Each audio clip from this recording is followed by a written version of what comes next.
We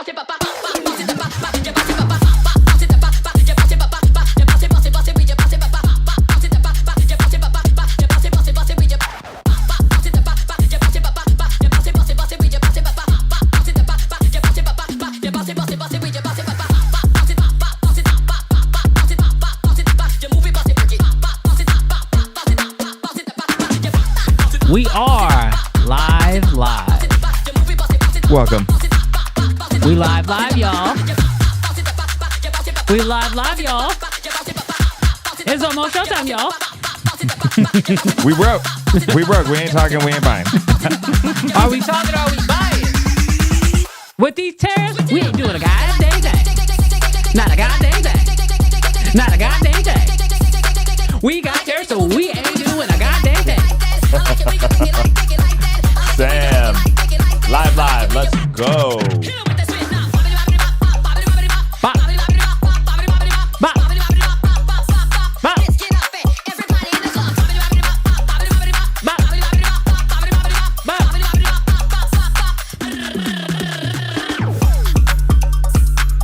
We written. You got money for rent? Bro, what if rental prices go up? Wild. Oh, they will have to, no? No, not if you already own the camera. All right, ready? Chat, y'all ready? Let's talk. Yeah, y'all might as well start. What happens next is not my fault. Oh my God. We have a brand new game. I was trying to contain myself. Oh my. Let's go option one, not safe. These are insane. And Brandon keep killing it.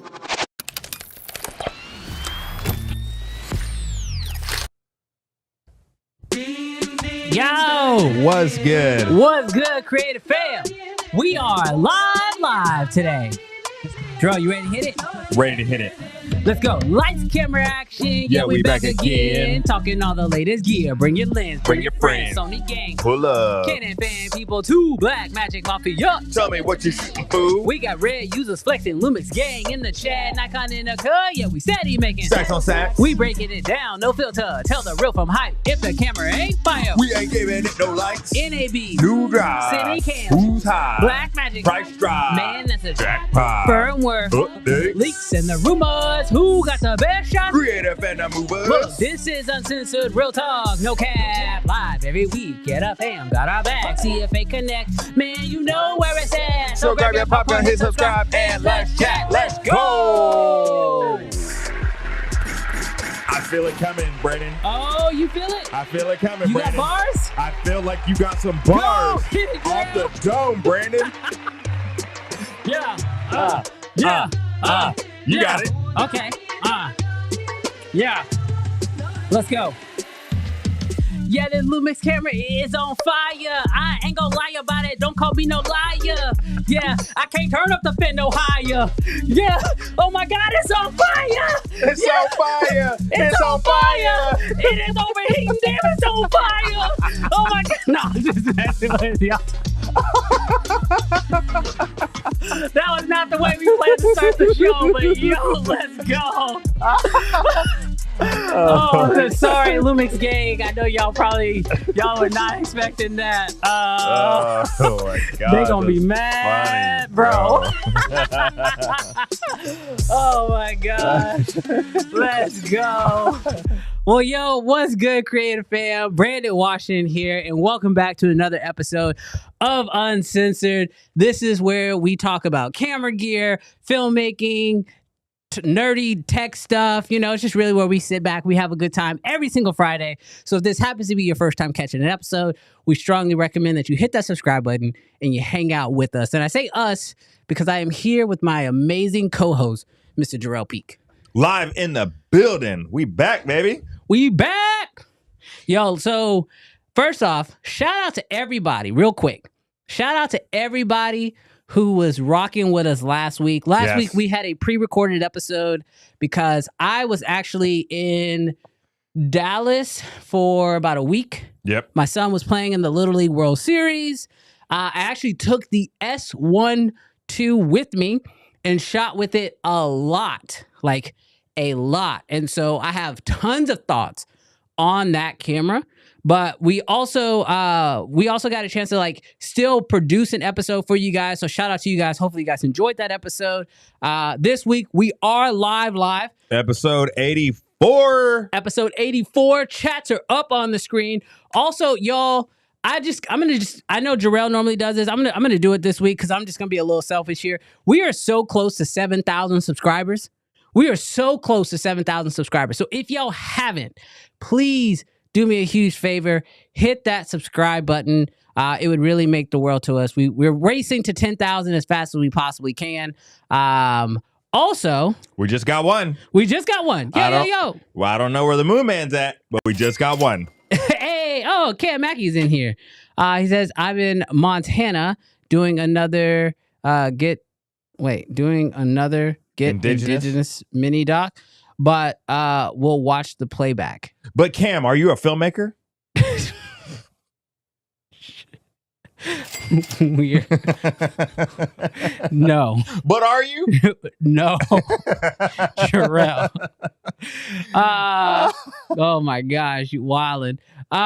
Sober Dad with the super chat as well. He says, going to lose reception soon. Just wanted to say, who else is tired of the overheating of Lumix? How many people are using the photo first camera to shoot hours straight? Well, I'm gonna be honest with you guys. In a minute, we are gonna hop into. There's our Moon Man. In a minute, we are going to hop into my actual thoughts. I do have some thoughts on the overheating stuff.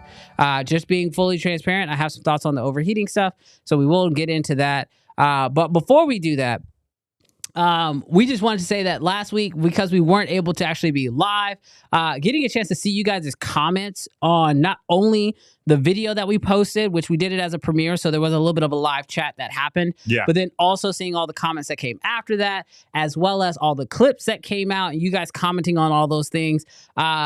I will say this is the longest I have gone without live streaming. I have not been live in about 2 weeks, and y'all, I've expressed this many times on the show that how much I love going live because we actually get a chance to talk and hang out.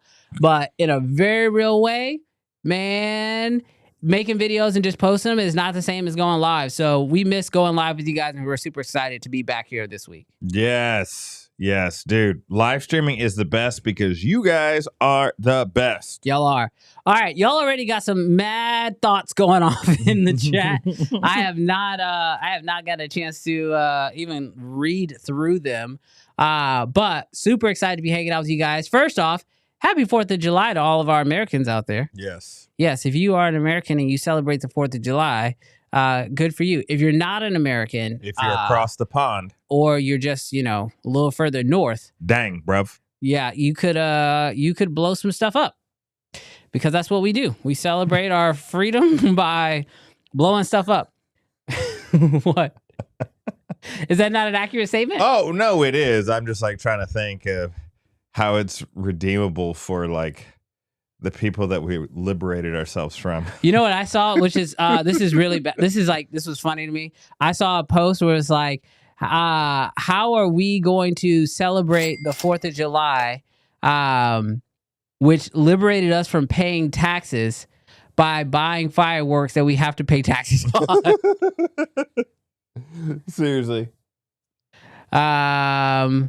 What did he say? Oh, yeah, I need your P.O. box. I have something to send you. Pam McCoy was done dirty this week. Yeah. Oh, Pam McCoy. Yeah. Yeah, it was a rough week. Dude, the way that everybody's name. I know. I know. This is going to be a tough episode. Especially since the chats are on the screen. Oh, we might. Oh, God. I just read the chat. Wild. Y'all are wild. Sober folks. Dad is wild on the misspelling of names. Yes. For everyone. Yes. Oh my gosh. He said anybody can get their name misspelled. Shout out to Americans and Kofi too. Guess who's in the chat early today? Who? Jenny from the block. Is Jenny here? Where was she? Jenny at? Go down. Hey, Jenny. Jenny is here. Chat, you know. Y'all know what that means. Y'all know. I got a job to do, and I always deliver. I don't like men no more. I said I like women. That sounded terrible, Brandon.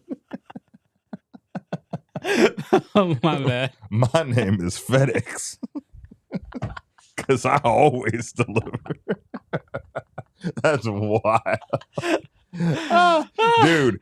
Is it time to do the segment? What's in the box? No, No, bro. If you live in Texas, it is 4th of July, like 2 or 3 days leading up to the 4th and 2 or 3 days after the 4th. Yeah, bro. They be popping off them fireworks Yeah, every everywhere. day. Every day. Loud. They wait till you get ready to go to sleep, too. It's wild. Rain or shine. Seriously, it's like midnight. People popping off. Like, go to bed. They like, nah, bro, we got stuff to do. We got stuff to do. All right, so let's go ahead and hop into our first story of the day because I'm actually really excited. Now, granted, I'll be fully transparent here. When I left to go to the Little League World Series, just to give you guys a little bit of context, my son plays baseball. He's on a pretty they're a very competitive team. They're very good. Yeah. And so whenever we go do big tournaments, I like to take out a camera. I'm going to capture, take photos, videos, the whole nine. And so that was my plan. I left. And when I do that, in a very real way, I create content before I leave. So that way, when I'm gone at these tournaments, I can be 100% locked in on the tournament. So I'm not on YouTube. I'm not on Instagram. I barely even check my phone because in a lot of these games, we're playing 3 games a day. On the last day, we played 4 games to get to the championship. Like a lot of stuff is happening. So I'm not on my phone. So I'm using the S1 II. And just to give everybody the full context, I don't own this camera. I'm not officially a part of the Lumix gang. However, Yet. Jarrell thinks I'm switching. Yet. People on Instagram also think I'm switching. However, Lumix did send out the camera for me to test, which I thought was very, kind of bold of them in a real way. Because, truthfully, I have not been the biggest fan of Lumix for a while. And have said some things that I would have assumed would have gotten me fully written off their list of ever even trying to talk to. I feel like Lumix knows, though. Well, this is a fun show. Yes. And anybody can get it. Yes. At any time. And half of the things we say, we're kind of just joking around. Yeah. But I will say that, They sent out the camera for me to test because this was the first one that I looked at of their cameras, especially recently.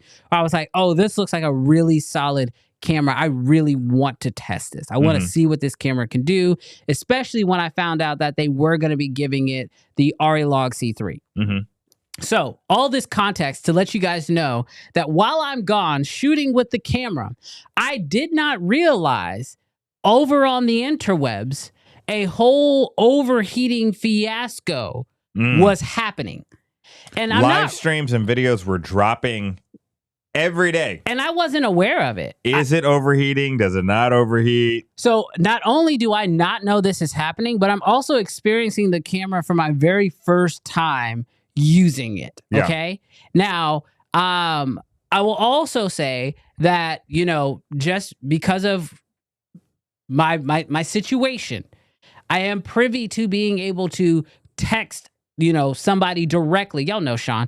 I'm able to text Sean directly and ask him questions. Now, Sean works for Lumix, and I've reached out to him. He's even been on one of our live streams before. Yeah. I'm able to text him and let him know what's going on in real time as I'm experiencing this camera for the first time. I understand that not everybody has that opportunity, so I don't take it as a it's just it doesn't mean anything. It's a big deal. Yeah. Sean is awesome. And he knows that I'm very honest about my experience with these cameras. So all this to say, the overheating stuff is going on.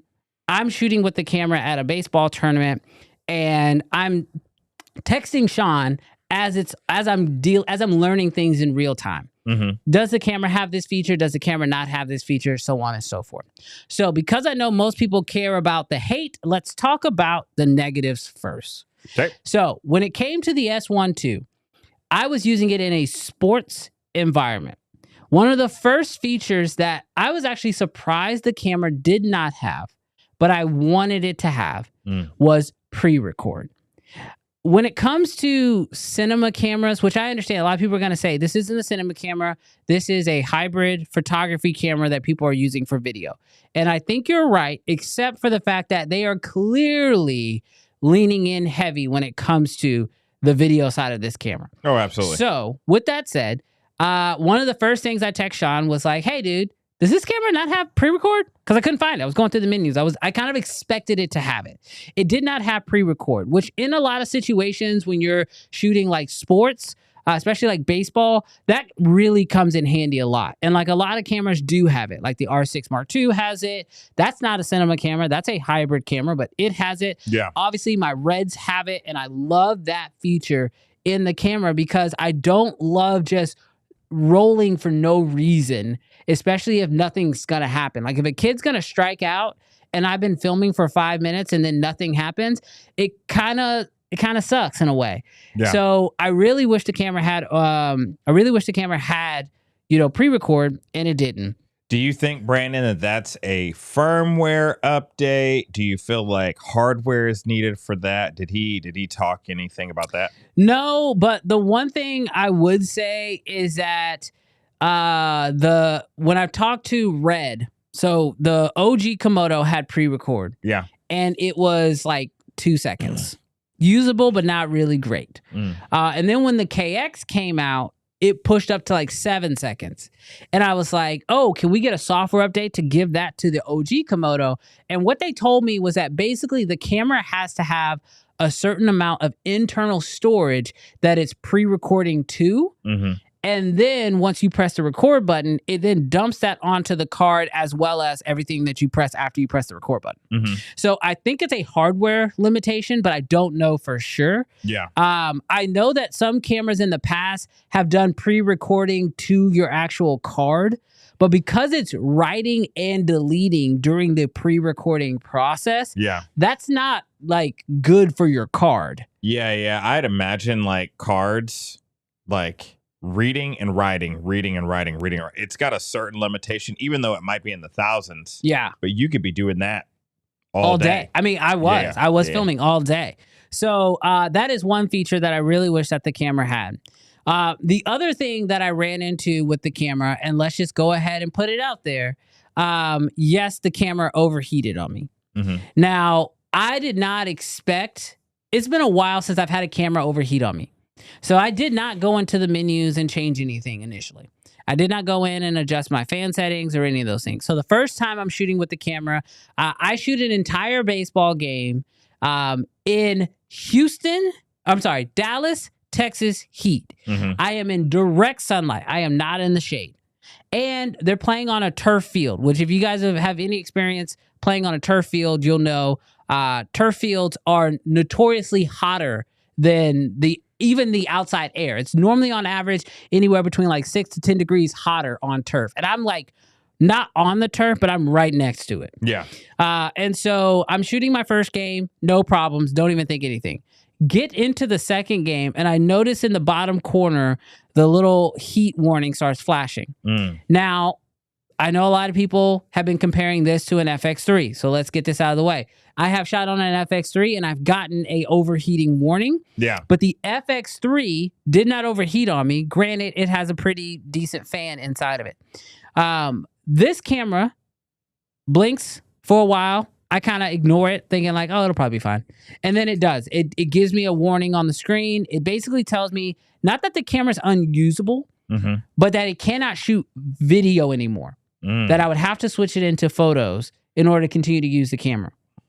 I wasn't there to take photos. So it kind of caught me off guard. Didn't really know what to do. I started texting some friends to try to figure out what was going on. One of my friends told me if you switch into photo mode, you can then get back into the menus and then you can go in and adjust the fan setting to high. Yeah. And then you can switch back over to video and you should be able to shoot. And so that's what I did. And then immediately I was back to shooting. And so the overheating went away and I was able to continue to shoot. And I made Brandon, just so you kind of give people an idea of what mode you're in, what are you shooting in right now? Oh, yeah. So sorry. That's a great question. So the entire time that I'm doing this, I'm shooting in some variation of 6K 60 or 5.1K 60 frames a second. Okay. Sometimes it was open gate. Sometimes it was 17 by 9 or 16 by 9. You're maxing it out. I am pushing this camera. Yeah. Because that's the whole point. Like if I'm going to shoot it and I'm going to use it, I want to make sure that it's actually going to work, right? So the camera in max fan still overheated on me while I was shooting. Now, again, I'm in direct sunlight. It's 90 plus degrees outside. I'm not in the shade. I'm shooting at 60 frames per second. And it is hot and I'm right off of the turf. So the camera does overheat. And the main reason why I bring this up is because I talked to Sean about this. And it's like overheating is one of those things that if you are going to be in a situation where that could be a possibility, you need to know that the camera could potentially overheat because overheating is not like a battery. You can't figure out a hot swappable, I'm going to plug it into a V-mount and hot swap that way. Yeah. It's not like a monitoring situation where, okay, this screen isn't bright enough, but I can plug it into I can plug it into a monitor and get it bright enough. Overheating is like once the camera decides it cannot work, it cannot work. Now, a few things I haven't tested. I was told that if I go out to an SSD instead of recording to an internal memory card, that should help. And then they also told me that just swapping the battery will help. I did do that once and it did help a little bit, but I think my primary heat source was my memory cards. So that's the one thing I do need to test. Now, the last thing I will say about this overheating thing is I did use the camera outside of just shooting baseball. Like we used it whenever we'd go out to do team events and things that we were doing, not in direct sunlight. I was shooting in 6K 60. I did not experience any overheating outside of that. But when I tell y'all I was sitting right next to the field for 3 games in a row, and so that each game is an hour and 45 minutes. It normally was fine for the first game. I was shooting nonstop, and it did run into some of those overheating issues. And so I think it is important that people understand that, yes, this camera can succumb to overheating, but I do believe you have to be in pretty extreme environments. But if you shoot outdoor sports or you do like, I think about like, you know, one of my dream shoots is to go to Africa and to like shoot a safari and stuff like that. This would probably not be my first camera of choice in that type of an environment, depending on what the temperatures are going to be outside. Yeah. So I think that we're in and this isn't to make excuses because somebody made this comment. I don't just recently put it, but it was like, oh, if it was a Canon camera, people would have been pissed. But because it's the new IT camera, you know, everybody's giving it a pass. Aren't people pissed? Some people are pissed. Yeah. And Mike, I was just actually about to say this. I feel like with our desire for hybrid cameras in small bodies, something's got to give somewhere. So when the R5 initially comes out and it overheats, people are like, overheat gate, and they're freaking out. And rightfully so. Yeah. Like, it's not something that we had been used to cameras doing. But if you're going to shoot 8K and if you're going to shoot 60 frames a second or 120 or whatever, and you have these small bodies with very little fans or no fans, like you're going to, there's no way that it's not going to overheat. And so, Mike, to your question, I had the R5 II a couple weeks ago and I ran it outside in the direct sunlight, 90 degrees. I ran, here, I'm looking at my notes right here. I ran it for 38 minutes at 4K, 24 frames a second. And at 38 minutes, it overheated. And like, this is just where you guys have to be like real. If you're going to be shooting something like baseball, something like lacrosse, something like football in the middle of the day, then a mirrorless camera, if you're going to be running it at 60, even 24, if you're going to be running it those those frame rates, you might need to be looking at something that has a fan in it. Like that's just maybe not what it's designed for. Right. Is for 1, 2, 3 hour shoots in the middle of the sun. Yeah. And I mean, Jay says outdoor kid sports is not extreme. Like, first off, it's not what I'm shooting is extreme. It is the circumstance in which the camera is being put into, Jay, that I mean is extreme. So let me make that very clear for you. So yeah, I mean, the truth is that, like, could I have dropped the camera down into 4K, 24 frames a second? Yeah. 100%. Would that have probably ended some of the overheating issues I was running into? Probably. Yeah. But I got a 6K open gate camera that shoots 60 frames a second. That's what I want to use it in. Yeah. So those are just... We're just 2 or 3 years ahead. Maybe. We're going to get some alien tech here from our overlords, OpenAI, very soon, and they're going to tell us how to cool a camera in the middle of 120-degree weather. So here's the last thing I'll say on the overheating thing, because there were some things that I really did love about this camera that I do want to get to. Yeah. So really quick, Gus asks, are you guys creator partners? We are not. We are not a part of Creator, Gus. So what? No, it's just not that. That's a funny question. So to continue with what I was saying, the one issue that I did run into, not issue, but the one thing I did think about when I first got the camera, one of my favorite things about it was the swivel screen, right? Yeah. I loved how the camera swiveled out and did its whole deal. But I realized small rig makes like a little cooling fan. I've heard that it's like incredible. I've heard it's incredible too. And so when the camera started overheating, I started thinking like, oh, let me go pick up one of those fans. But then immediately it hit me, oh, I can't even attach that cooling fan because of like the mount. Because the way the mount is set up on the back. So if I was giving feedback on this camera, specifically in the overheating element, there's a few things I would ask for. Some are impossible, some are not. Mm-hmm. The first thing that's probably impossible is if you're going to make another camera like this that it could be subject to overheating because it's pushing it pretty heavy. While the yoga screen is really cool, just leave the back exposed so I can put a fan on it and cool it off. That would be, another generation camera in the future. The other piece of advice I would give, and this one I think is possible because I've seen it with Canon, is I hated it until I realized not having it what it meant. Yeah. The Canons, when they start to overheat, there will be like a timer that counts down that says like, hey, you got 25 minutes, you got 10 minutes, you got 5 minutes, I'm getting hot. The little flashing symbol is like, you should look at it and know what it means. But like, I just wish there was like a timer in a real way. Like, hey, I'm getting too hot. I probably got 5 minutes left. I got 2 minutes left. I'm about to cut off on you. Yeah. Because there was a moment where I was shooting and I saw the light flashing, so I knew it was about to overheat. But I'm like, my son is up to bat. Yeah. And I'm like, I want to get this shot. And when the camera turned off while my son was still up to bat, I about threw it across the field. So that was like the one time where I was like, dang, this is a little annoying. So either put a fan directly into the camera, like an FX3. That would be sick. Some people are saying that it has a fan. Does it? Put a faster fan.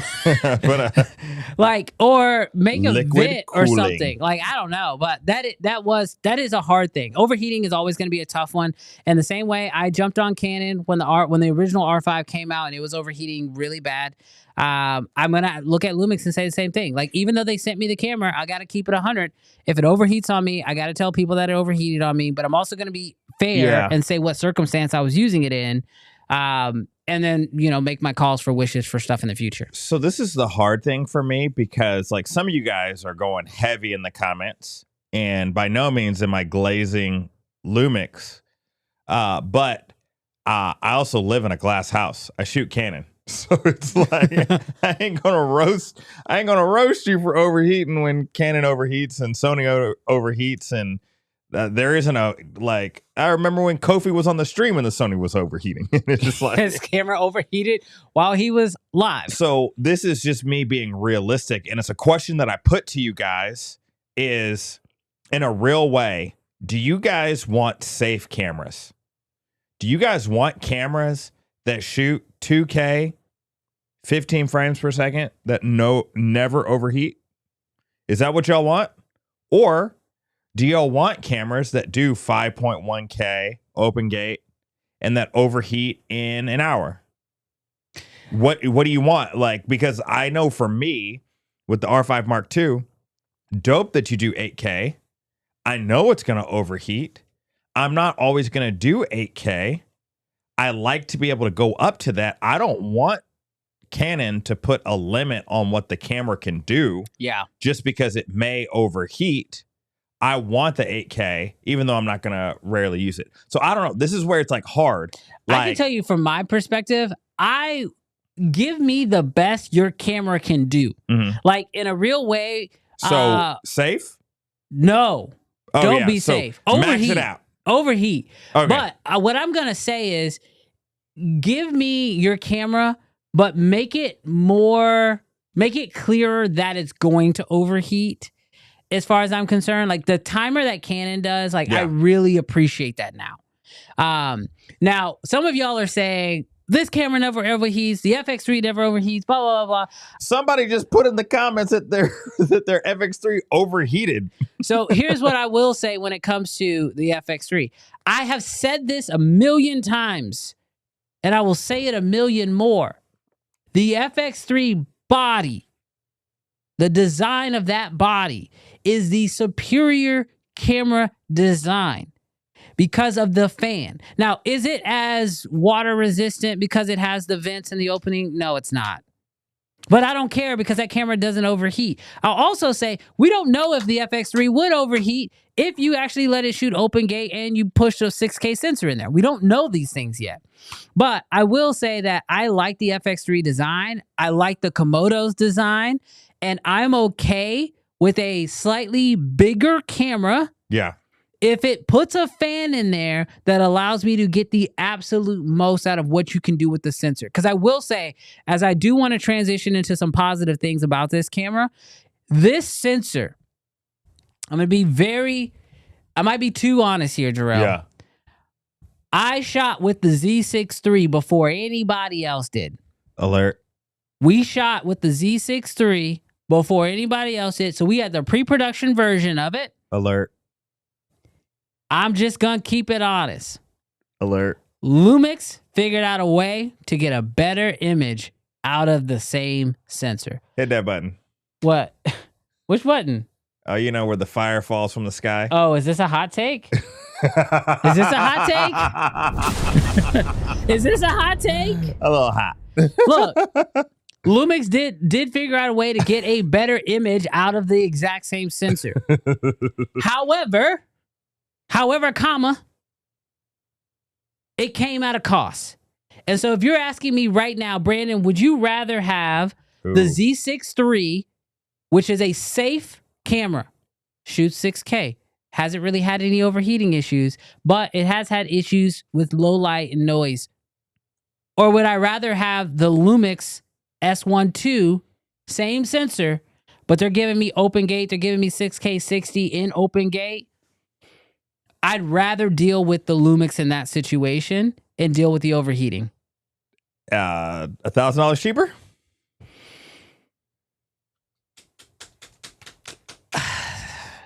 Are we talking about buying or what? Because there's a lot of things that go into that.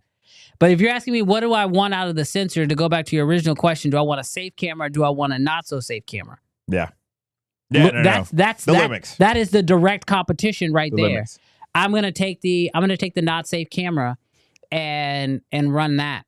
And just know, like, I have a better understanding. Now, some people have said that the camera will overheat just going through the menus and all those other things. Sure. I have not experienced that, so I can't speak on that. I won't speak on stuff I don't know. But I have not experienced that. You also know what you shoot. If you're a wedding person, primarily in outdoor spaces, primarily in hot places, this camera probably ain't for you. I would say it ain't for outdoor weddings. I wouldn't my thing is, like, because overheating is something you can't solve, you got to ask yourself, can you trust it in that situation? How many bodies can you buy? Yeah, I mean, I would at least want to have two or three maybe. So I'm going to answer your question here in just a second. But yeah, so that's just my initial thoughts with the overheating. I did want to get through that pretty quickly. Yeah. But can we talk about some of the positive things? Absolutely. So look, the version that I got did have RA Log C3 on it. And I got to tell y'all, RA Log C3 is beautiful. Those colors are amazing. And the simplicity of using it straight out of camera, so easy. Like, I remember when they came out with this on the GH7? And what did we say? Gimmick. We called it a gimmick. Well, hold on. Context. It wasn't that the feature isn't good. You're right. It's not that it didn't look beautiful. You're right. It's why are they partnering with Ari to put in their color science into their camera? Do we really feel like this is going to boost sales? Do we really feel like this is going to make the camera more popular? Is it a gimmick in that way to try to run more sales? Not necessarily if it was like a bad image. Yeah. Because the image there looked good. Yes, but my problem back then, and I'll stand by, is I don't like micro four thirds sensors. I'm just not a fan. If a camera has a micro four thirds sensor, it immediately kind of as a professional camera for me, it's just not going to be, I'm just not going to look at it. And that's my own personal preference. I will say, I am so glad that it did not just die inside the GH7 and that they took my advice because I said it, put it in a full frame camera. So I'm taking full credit. But they did put it into this camera and man, it is so nice. Now, does it cost money? I believe so. The version, I mean, they sent it to me, so I don't know. I don't know. Would you pay for it? I would pay for it. Okay. I would pay up to an extra $100, maybe $150. If they tell me it costs $200, it gets real tough. Because I'm like, how much better? So that's the question. How much better is, I don't know what the Lumix log is versus the Ari log. How much better is the Ari log? Did you ever do anything not in the Ari log? So I shot in the original log, their Lumix log or whatever, and in the Ari log. And the Lumix log is good. Don't get me wrong. Ezreal says it's $200 for the license. That's hard. That's hard. Because here's the thing. Here's the truth. Lumix's log will get you to a really good Rec 709 beautiful image, right? It's great. Yeah. It looks fine. Ari's log has a look. Yes. There's a look on there. And in a real way, I go for a $200 license. Can I not just find a LUT that I could apply that'll get me close enough where no one else will know the difference? Cam, send me that SD card. You know what I mean? Let me get that firmware over. So it is kind of tough, especially because Centio says just use DaVinci Resolve and save $200. Yes, you can just throw it in DaVinci Resolve and you can actually change the log and then say, okay, apply the LUT, then boom, you're there. So it's tough. Now, I bet you if we didn't have tariffs, we wouldn't have this price increase. Now, in a fair way, a lot of people will say, "Well, this is how you get a camera to match perfectly to an Ari." You ain't got no Ari. And that's in a real way, I will say, I will take full credit and eat my words here. I remember when the Nikon introduced red LUTs, and I was so happy. I was like, yes, finally, Nikons are going to match up to the red, blah, blah, blah. And people were like, don't nobody care if a Nikon can match a red. We ain't shooting on no reds. And I was like, what are y'all talking about? This is awesome.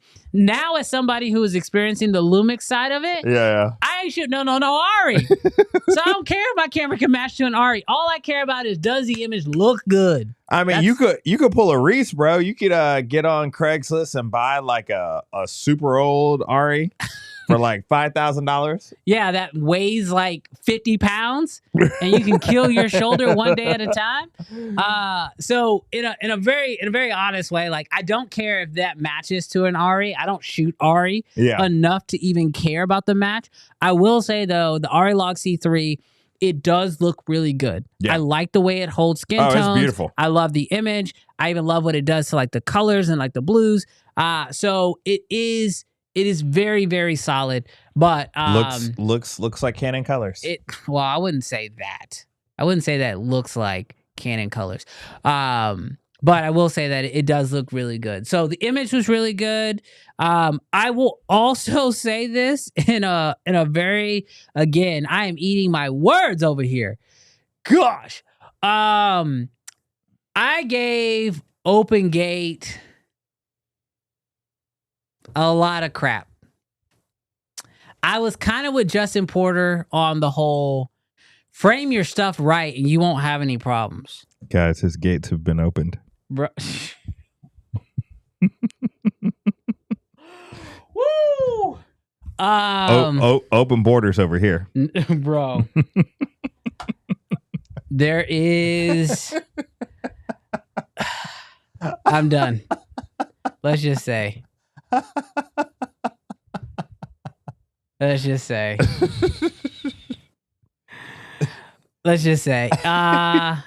Yeah, OpenGate is I poured water on that next comment. I'm done. He's like, I ain't got nothing to say, but because I know what you gonna say. I ain't going there. I ain't gonna say nothing. I ain't going there now. I ain't gonna say nothing. Look, it is helpful. I'll put it that way. Brandon just closed his legs. I ain't that open. Oh gosh. But no, it very it made me really like, because I have a shoot coming up next week. I'm gonna be doing some real estate stuff. I am going to, for the first time, I'm gonna shoot real estate in OpenGate, and I'm really excited to give it a shot. I'm really, really excited to give it a shot. So I asked you this question before the show, but are you gonna use OpenGate for anamorphic? Are you gonna use OpenGate just for socials when you want to reframe 16:9 and 9:16, or are you going to use OpenGate always? I honestly think I would be using OpenGate for anything that I know is going on the internet. If I know the purpose of this, because like, you know, like with like I told you, like we just wrapped our first film, or not our first film. We wrapped our film in December, and we know that that's going to festivals. Yeah. Right. I would not shoot that in OpenGate. Mm-hmm. I would shoot that in 16:9, like, because I know we're gonna run that film in festivals. I already know where it's going, so why do I need the extra stop? But when it comes to content that I'm creating for social media, specifically for like more of our B2B clients, that type of stuff, I'm gonna shoot it in OpenGate. Yeah, because the times where I have shot, you know, horizontal stuff for clients and they're like, oh, can we get an Instagram reel out of this and blah, blah, blah, blah. It's just, when it comes to businesses, there's an opportunity to be able to like offer vertical and horizontal. And now with the new software update, you actually can have the overlays on the screen. So you can kind of have an idea of what you're capturing in real time and be able to make your adjustments as needed. And so I personally liked OpenGate. Yeah. I also weirdly have been liking just leaving the OpenGate as the 4:5 aspect ratio. I mean, granted, I watched Sinners and I fell in love with the different aspect ratio switching. And like, I know Christopher Nolan did it with The Dark Knight. Yeah. But seeing it again in Sinners and like having reasons to switch to different aspect ratios is something I definitely plan to play with. So like, anytime I'm personally creating content for social media, I would personally probably find myself wanting to shoot it in OpenGate, so that way I could put it into a YouTube video, but then I could also use it as B-roll for a vertical clip or like an Instagram reel or a TikTok or whatever. So I find OpenGate more usable. It's not the same, but it's the equivalent of shooting raw on a Red, where it's like, oh, I just have more options in post. Yeah. Dude, I got to be honest. I'm a little OpenGate jealous. Just a little. Yeah. And I actually just stumbled upon this recently. It's so funny, and I don't know if this is true of our audience, so you guys let me know. But when you first learn videography or photography, you were probably told some rules. Yeah. And then you just kind of stayed with those rules, like for the longest times. Like one of the rules that I stayed with was, both in photo and video, is you don't crop. Like, you don't scale up because you'll lose resolution and it'll look bad. It'll look worse. And so when I tell you for the first 8-9 years of running a video production company, I never scaled more than 105% because I was worried about video loss and it looking bad. That's what I did.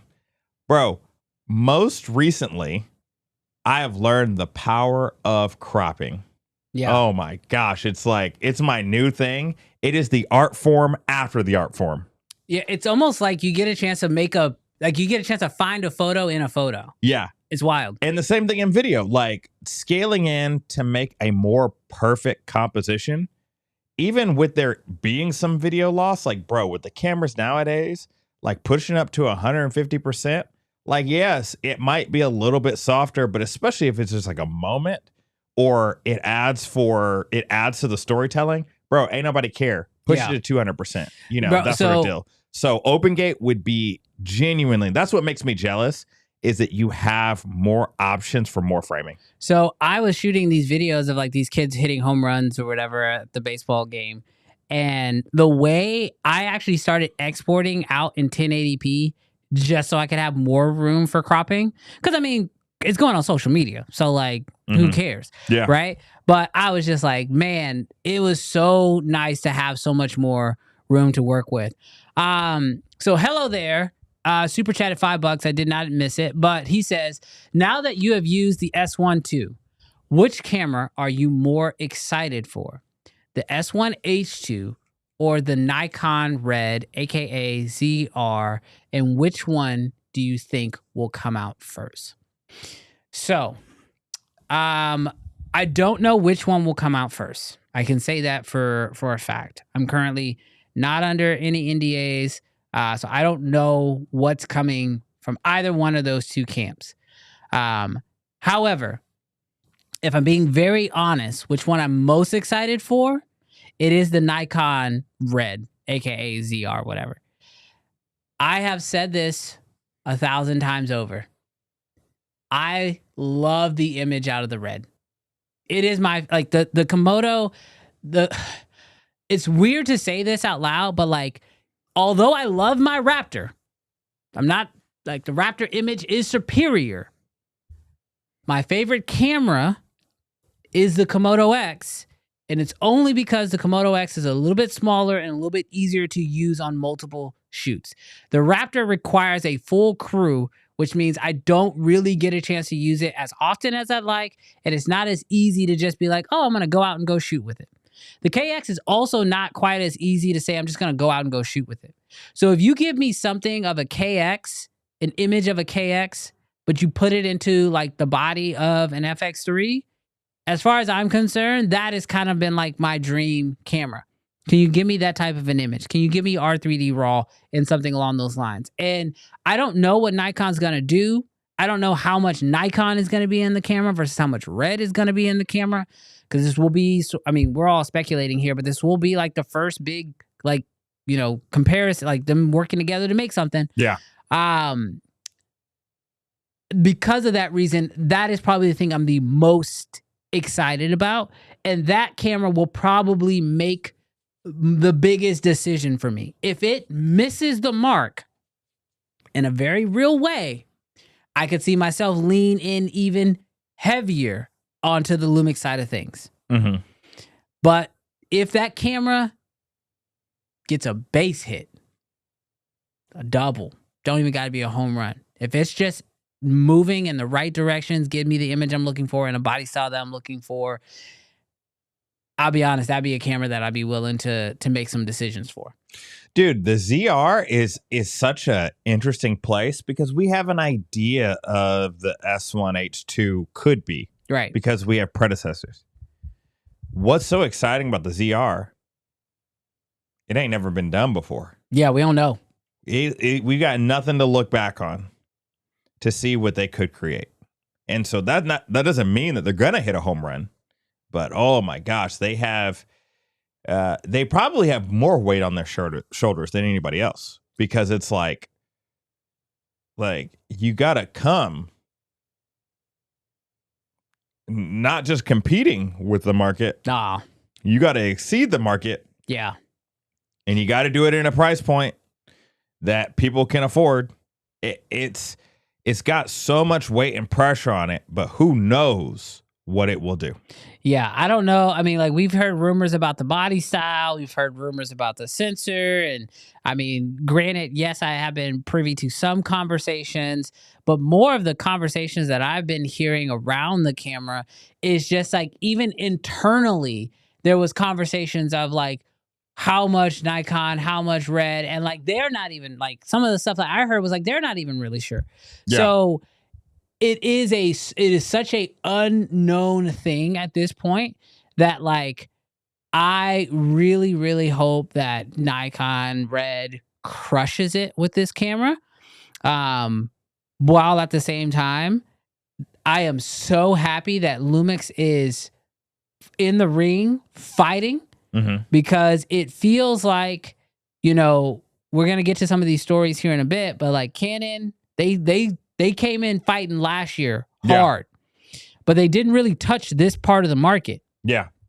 I mean, the R5 maybe, but not really. They didn't really touch this part of the market. They kept it very high cinema stuff, C80, C400 kind of stuff. This like we coming. We coming. Yeah, but how good are you doing it? We coming. So I am really interested to see this part, because selfishly, this is the area of camera that I live in the most. I have my Raptor for my big jobs. Yeah. I'm very happy with that camera. I have no needs, desires, want to make a change in that area whatsoever. But a good FX3 competitor, a good FX2 I'm here for it. I'm here for it. Shy. Oh my gosh. Is that Shy in the building? We've been graced with your presence. Hey, we have been. I don't like men no more. Welcome, lady. I said I like women. Welcome. Women. And Kenneth, get out of here. He says, who is we? We Canon, bro. You wild. Yeah, say that with that. Seriously. Say that with that Nikon in your bag over there. What are you talking about? I ain't got no Nikon. Yeah, that KX. What do I got? I got a Panasonic TV in here. Oh my god. Oh, wild. I'm just Wild. what are you talking about? I ain't got no Nikon. I'm talking about your KX. I was just messing Oh, with you. okay. Really? You wild. Kenneth says first stream in 3 weeks and I'm getting kicked out already. So yeah, so I mean, to kind of let me just wrap up real quick just for the Lumix S1 II. I've only had it for a week. I primarily used it on that shoot. I'm excited to keep shooting with it. I'm gonna take it out on a real estate job next week. I have a few other projects that I plan to shoot with it. Does it live up to the hype? Oh, does it live up to the hype? I will say this. It lives up to the hype, but I understand people's frustration with the over excitement of it. But I gotta say, it does live up to the hype. But for all the good things that people are saying about this camera, I want one. Here's the deal. For all the good things that people are saying about this camera, I think they also need to respectfully understand that like the bad things that have been said about this camera when it comes to the overheating is also there. So all the good is there. Some of the work that needs to be done on this camera is also there. And I've only had it for a week, so I don't know if like some of the other issues that people are talking about, like, overheating going through the menus and stuff like that. I have not experienced that whatsoever. Yeah. I will say this, because this was funny. I put that camera into extended dynamic range mode. Yeah. Unusable. Why? Not on 6. Because the rolling shutter is no joke. Kelly. It warns you. All hey, right. if you put your camera in this mode, you will see extended rolling shutter. So just make sure you read your menus. So, all right, Brandon, that's a lot of talking. Go to wide. That's a lot of talking, but 10 toes down. 1, I need you to answer both questions. Okay. 0 to 10. What are you ranking the camera at 1 week? And then are we talking or are we buying? 10 toes down. Right now, After 1 week, because there are other things I need to test on the camera, I'm going to put it at a solid 8.5. Wow. Solid 8.5. Wow. After 1 week. After 1 week, it's at 8.5. All right, are we talking or are we buying? I'm not buying. Well, hell, let me put it this way. If you're interested in this camera, Lumix seems to be the only brand that hasn't been affected by tariffs yet. So maybe you need to buy it right now before that price goes up. But are you talking or are you buying? I don't think I'm buying yet. And the main reason why I'm not buying yet is because I don't think I am personally, this is me, I'm not telling you what y'all should do. I'm talking about me. I don't think I can buy anything until I see what Nikon and Red are going to do. Okay. Because if I were to buy, would I be satisfied with my purchase today? 100%. But would I be feeling some type of way of what Nikon and Red comes out, like, let's say it comes out next month. But do you think that they would do the same thing? Like, I don't think that these cameras. My problem is mounts. You got to remember, this is me. And lenses. I'm thinking long term. I am worried constantly about my issue of the mount system. I am so locked into RF that to buy a Lumix or to buy a Nikon ZR, which I'm sure is going to have a Z mount on it. I can't imagine if they put the RF mount on that camera, it's probably an instant buy for me. Like there's no question at that point. I don't even care what the camera does. Instant buy if it has an RF mount, but I doubt it will.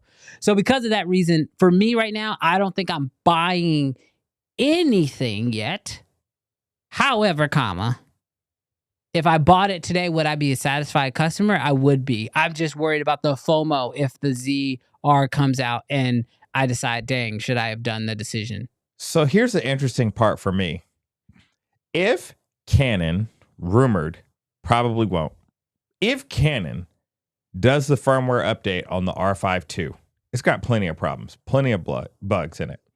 But if it releases that firmware update that people have been rumored about it going open gate, it's settled for me. R5 II all day forever. Because that is the feature on this Lumix that excites me the most is the open gate. There's other stuff that it does really well, but like that's the thing, and it would be comparable enough. But if Canon decides to never do open gate ever in any of its cameras, to me, I would view this very agnostically and think to myself, this would be my anamorphic camera. This would be my maybe social media camera. Yeah. And it would just sit alongside, just like my drone from DJI. So that's why I asked you, like, do you care what the ZR does? Especially if it does the same thing, then it feels like, oh, maybe FOMO. Why didn't I get that one?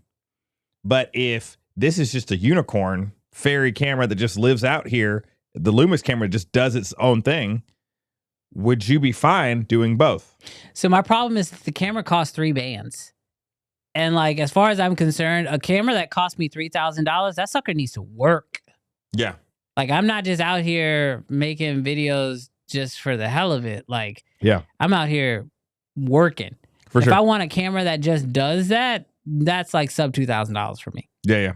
But if you're going to cost me $3,000, you're an investment. Yeah. And I need a return on that investment. Yeah. So that's the only reason why. And like, I've got a feeling, I don't know anything, but I've got a feeling whatever the Nikon ZR ends up being will probably be in that same $3,000+ range. And so both cameras at that point, it is a one or the other situation for me. I don't know enough about this, and we've been talking about this for an hour. Will Baxter said, hello, S9. No. But no, the S1 II, is that it? Yeah. I don't know enough about it. I don't know anything about it. But does that, Sean? I don't know. I know you sent Brandon out one. This man said, let me get the budget one. Let me get the budget one. Let me hold it. Let me touch it. Reminds me of Dave Chappelle. He's like, I got the Johnson & Johnson vaccine. I'll have what the poor people are having. So, because that might fit the itch for the sub 2000. I don't even know if it's sub 2000, but I don't know if it does 6K 60 at OpenGate. Because if I am gonna buy a Lumix just to use it for anamorphic, I mean, at that point I'm just like, screw it, I'll just rent it when I need it. It's 25. Yeah, that's a rental. 24. I'm not buying that. 6K 30. No thanks. I'll pass.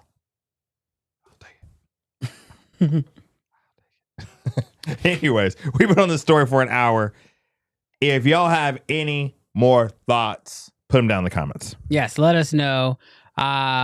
Ezra's really quick. So let me answer. If y'all have any quick questions, throw them in. I'm going to answer them for you guys. Ezra asked, are you testing B-Raw this week, Brandon? Yes, I talked to Ron, and he has a Blackmagic Assist monitor. And so he told me he will let me test B-Raw. And so my plan is to test B-Raw versus ProRes RAW versus just like the internal codecs and just see what that's going to look like. Oh, Pursuit of Perfection just became a member. Shout out. Thank you so much for becoming a member and supporting the show. Yes, thank you. And then there was one other question. Somebody was asking about the firmware update. I'm on whatever firmware they sent it to me on. What's Logan's comment? What did he say? Where's Logan? S1E is the S1. Dang. On gas station. No, why?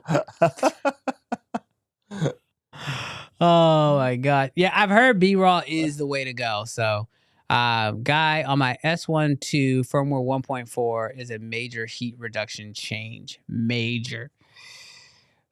Let me grab my camera and see which one I'm on. I'll grab my camera, and then another question just came in. Brandon, do you like the Lumix menu system? It's fine. It's not a Sony menu system, but it feels like a Sony menu system. It's fine. Confusing? It's not as bad as Nikon. Nikon is probably the most confusing of the menu systems. You know, that makes me feel good. We know that Blackmagic has the best. I would say Red has the best. Blackmagic is a very close second. Very close second. How do you quantify that? What do you mean? How do you rank it? Because isn't Blackmagic the easier menu system? That's how I'm saying best. By like just ease of use. So I like that everything that I want for changing my reds is in the menus versus the Blackmagic has the onboard controls that change certain things. Mm-hmm. So like you got to type in the top left corner in order to like change out your different crop, like the guidelines and all that stuff. Mm-hmm. And all of that is just in the menus on the Red. Okay. And the Red also has the Red Control Pro app and the app on the phone, which is, in my opinion, makes the usability of getting through the menus much easier because you can customize them, and you can even have like custom pages on the actual KX to just do the menus that you want. Yeah. And Blackmagic, I don't believe, has anything quite like that. Yeah. So I do put Red over, but if it's like one is like one first place, the next one's like 1.1. For me, it's not that when I think about the customization of the Red, oh my gosh, you can put, especially if you have a KX, you can put everything on the user pages, and I love it. Like that, you don't even have to use the menu. That's what I'm saying. Yeah, you don't have to use it. So 1+ for that. I do feel like the big buttons, the easy changing on the Blackmagic's good. So then that means Canon's in third place. Yeah, I would put Canon in third place. Wow, that was a long way to get to Canon's in third place.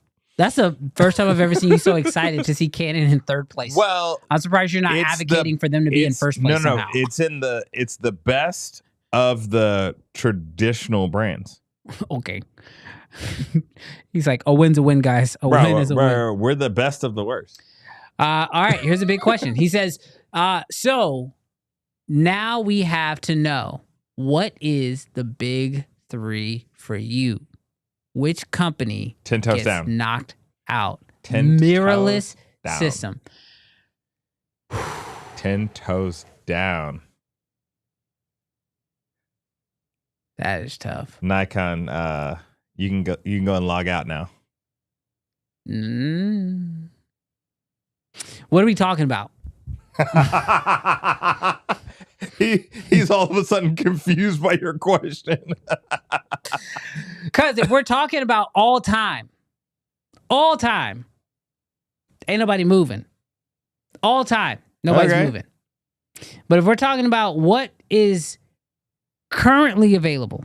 Oh, and that's hard too, because you're talking about the Z8 and the Z9. You're not just talking about the Z6. You're talking about you see what I'm saying? They offer. Yeah, that is hard. So like, because if you're talking about 2025, Sony's stepping out the ring because the FX2 was no. I mean, shoot, I don't care. They already told me I ain't coming. So, dude, the way that people were going to bat for the FX2 at the beginning of this chat, wild. It's like people are going to the bat for the FX2 or the FX3? For the FX2. They were like, it wouldn't overheat like the FX2. Okay, well, the tech is also now 4 years old, so okay. That's a tough one. I don't know. I will say I would probably hold my what is in the top 3. It's so circumstantial. If it is never, like, if it's all time, I think you still have Canon, Sony, and Nikon chilling there. Lumix is definitely the correct order. Lumix is fighting hard to get into the big 3. I think they have a great chance. Yes. I just don't think they're there yet.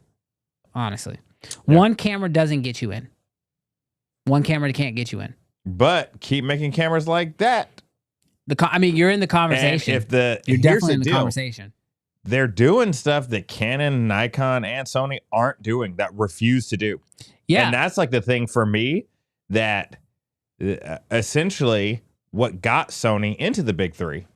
You know what's crazy? What they should do, what I would do if I was Lumix, this is free marketing game for you. This is for free. Here you go. You should come out, do a press release, and say, we love creators, so we will eat the tariffs.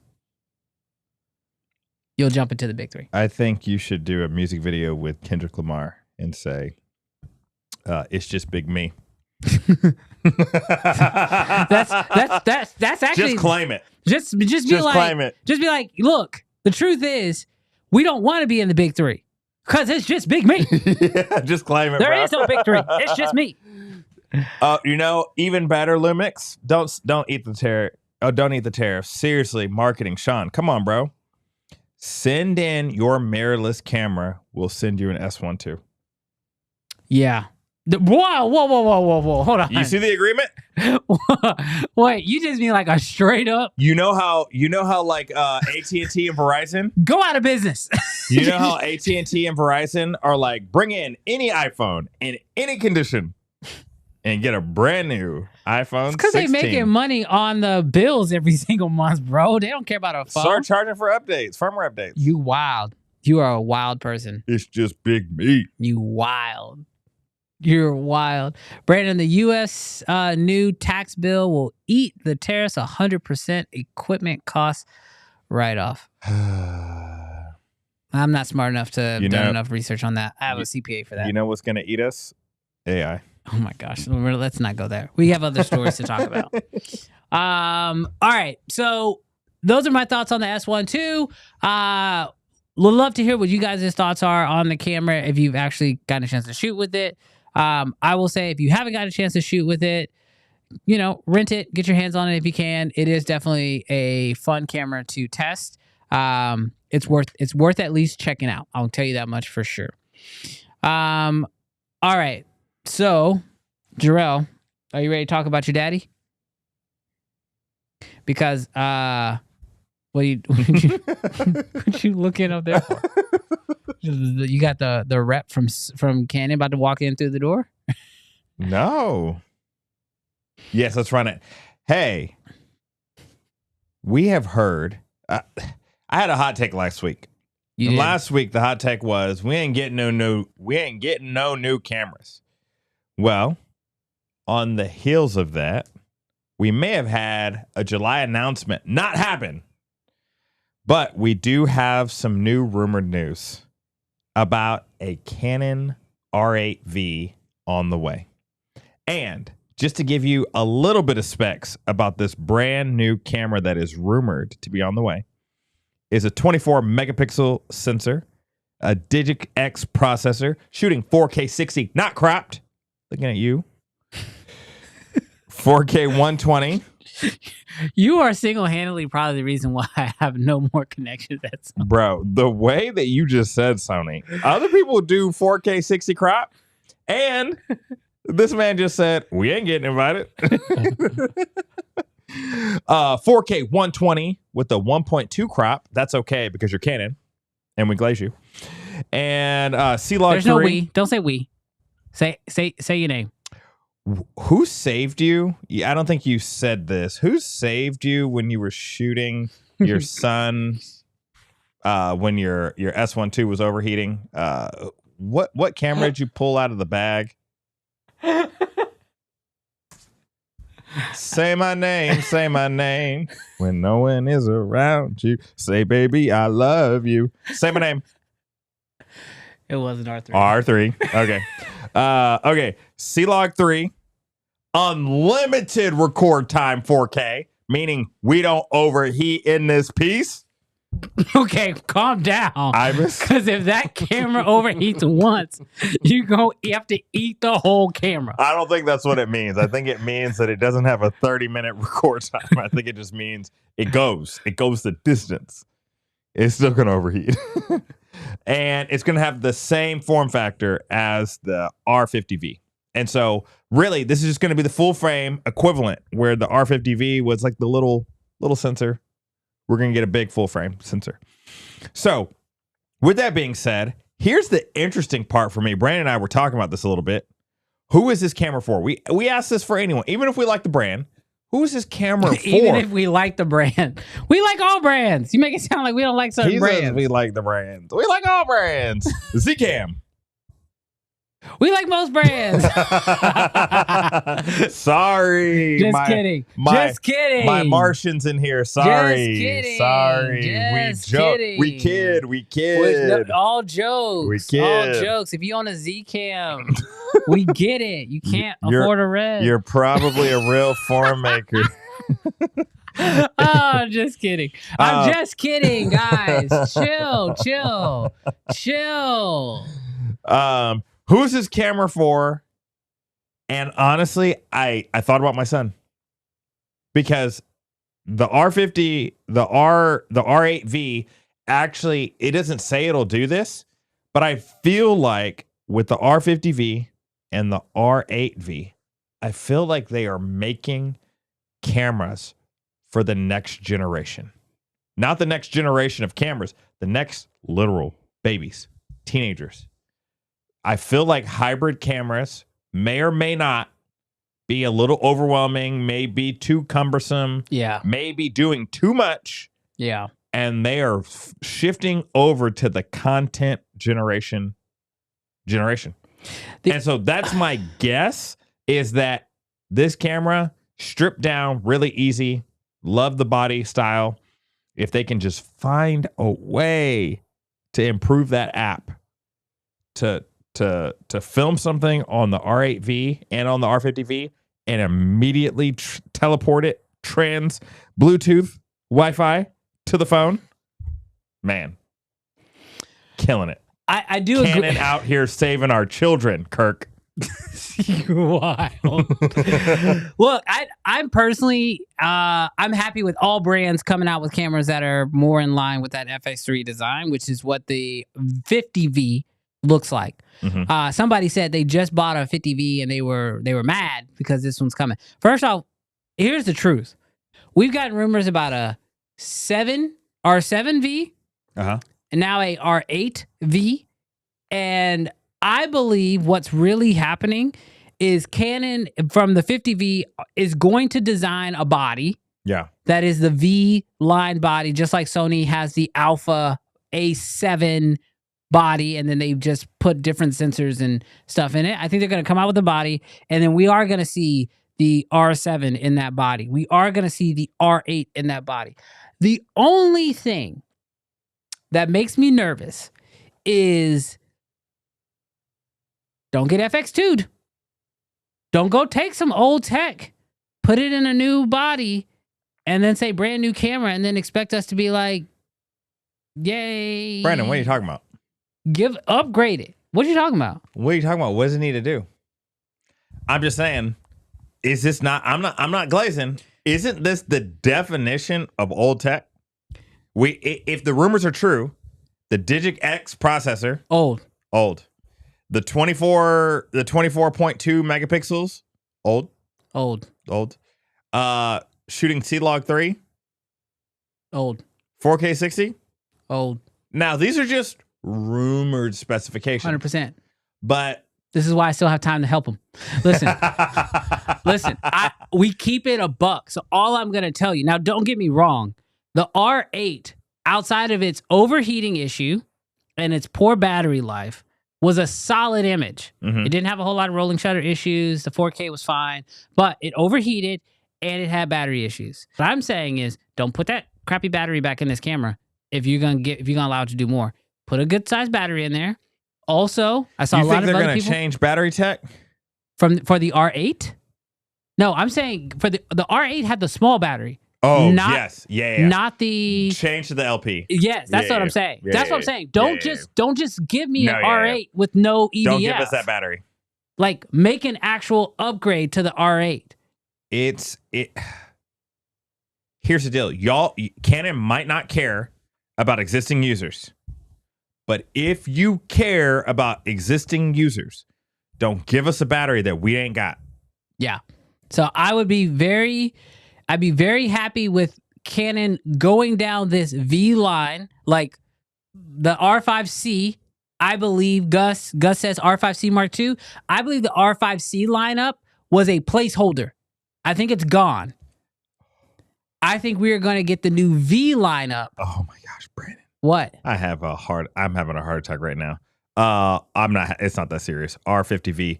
It's going to have the same battery as the R50V. It can't. It's going to. Stop it. No. So here's the thing. I believe the R50V was like the M50. Remember the M50? It was trash, but it was a different mirrorless system than the R's altogether. If they try to keep the M50V's battery and build and throw R8 stuff in there, oh, they gonna get mollywopped. We getting this battery. We getting this little baby battery. I know you. Bro, that battery gonna last all of 5 seconds. Don't do that, Canon. You want to know how we're getting to unlimited recording time? Because the battery dies before it overheats. Oh gosh. Yeah. No, it's not that the camera's bad. It's just the battery. It's not enough. It's not enough. Yeah. I just don't think you could go full frame. I think they're better off going. They already have. What do you mean? With the R8. What are you talking about? They've already gone full frame with that battery. No, but what I'm saying is, if you're going to, they didn't like my comment about the M50. I'm so sorry. Thumbs down. Hey, y'all hit that thumbs up button, offset that thumbs down. I appreciate it. Yes. Fleary, 100%. You got 5 batteries for sure. It's tough. Yeah, I'm not saying, look, battery life is not like overheating. It can be solved. Yeah. But if we're just talking, if you're a rumor, we don't even know if this camera's really going to come out at all. We don't know anything. Yeah. So we're just talking right now. My thought is, if you are going to enjoy, if you're going to give me a camera and it's going to be full frame, it's going to be an R8, do what Sony did by making the body better than the original body, because that's what they did with the A7 IV. Yeah. They gave us the FX2, which is a better body and no longer overheats. But what I am talking about is just, let's also improve a few additional things. Oh, for sure. Make a better battery. Oh, yeah. Better interface. Yeah, make it work. Make the interface for shooting, because it's a video first deal. Let's get a new operating system specifically for video. Mm-hmm. Like, let's give us those creature habits for video shooters. That's all I'm saying. Yes, I think this could be a really dope camera, especially on a gimbal. I think that this camera could be great for the next generation of content creators. Is this camera for me? No, I think there's like a piece of me waiting for me, maybe an R5V. Yeah. That could be dope. But I could genuinely imagine with this, if it's not crazy expensive, like what? 1,800? What's the R8 right now? 2,000? It's less than that. It better be less than that. I think the R8 came out MSRP $1,999. It's at 1,600 right now. Yeah, bro, come out at 14. Bro, if you, oh gosh, that'd be reckless. Come out at 14. That'd be awesome. That'd be incredible. Come out at 14 and they become the live streaming camera. They become the TikTok camera. They become the social media camera for everybody. Better app. Direct live streaming. Mm-hmm. I know we're just asking for stuff. Built-in SSD into the camera. 64 gigs. Internal storage. Yeah, just give me 64 gigs. Give me something. Let me hold something. A little something. All for $900. Now you're asking for too much. And give it to me for free. Let me turn in. Let me trade in an SD card. Let me turn in my T2i. Let me get this. Oh my God, you are. So anyways, full HDMI, better have full HDMI. Don't. You're right. If you don't have full HDMI, don't even release the camera. It's too little. No. For the kids, Canon, come on. Bro, seriously. For the Full kids. size HDMI. If it doesn't have a full size HDMI, don't even release it. Brandon, Get out of here with stop that weak stuff. Brandon, stop it. You know that's only going on 4,000 and above cameras. Nah, bro. I will, till the day I die, I will yell at Canon if you don't give me full size HDMI. Let me put Figure it out. pole in the sand and Like let me Jarrell tell has you. said. Like Jarrell has said. Figure out the alien tech. You asking for too much. I ain't asking for too much. No, I'm saying he's asking for too much. Oh, Dual OpenGate? cards. They ain't getting no dual cards. Nah. FX30 is full size HDMI. It is the premium body, y'all. I'm telling y'all. Jeremy, your camera sucks too. I'm just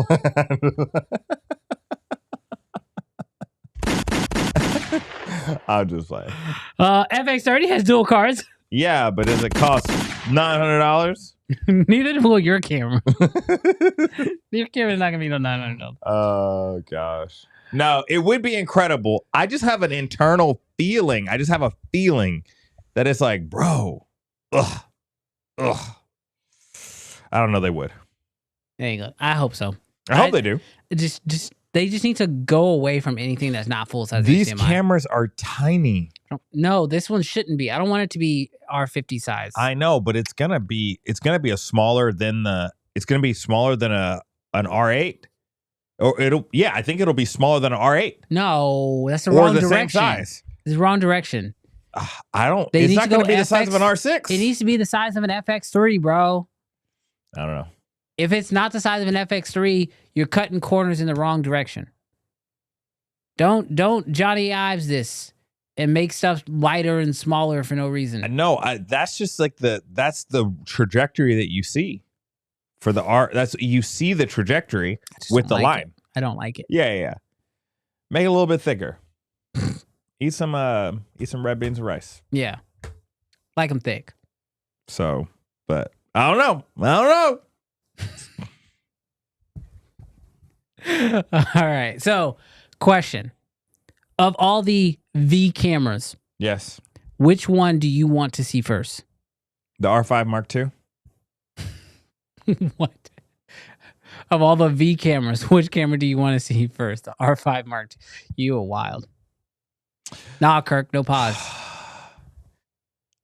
This is Resume. where it's so hard. I am so excited for this lineup that Canon's coming out. I think it's going to be dope. I think it's for the next generation. I feel like an old head. I do. And I'm not even, because there's been people that are in this group shooting on ENG cameras. But I feel deeply in my soul that this is for the earlier generation. I think it's going to be dope. I just don't know that it's going to provide something that I don't currently have. And so will I switch to the V line? Because if I'm starting over, 100%. Like the R8V, dope. Maybe if there's an R5V one day, dope. Starting over. But like right now, if I got an R5 Mark II, I'm at the top of the mountain, bro. I'm at the top. He just pushed the R1 over. You don't exist. No, it's not that it doesn't exist. I want that 45. I feel that. I want that 45. Because you cropping for days now. I'm cropping for days, bro. We ain't composing nothing. This man said, give me a 12 millimeter lens. Just snap in the room. I'll compose my shot later. He said, I can go in the Lightroom and change perspectives. All right. Well, chat, y'all let us know what y'all are looking forward to most out of Canon. All right. You ready to hop into the next one? Kirk, who knows?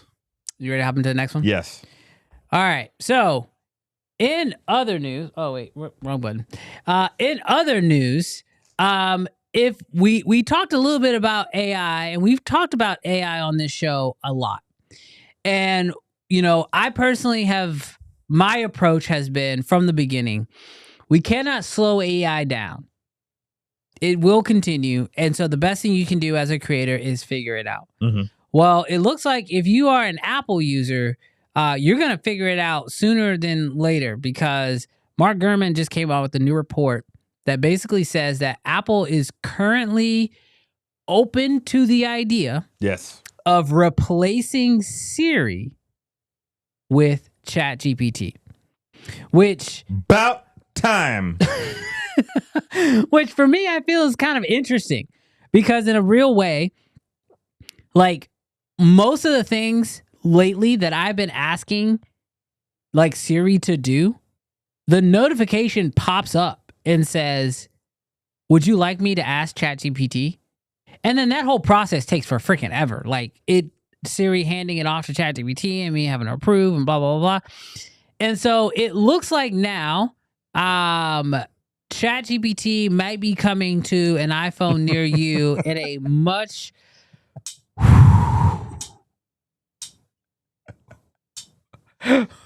Free Diddy.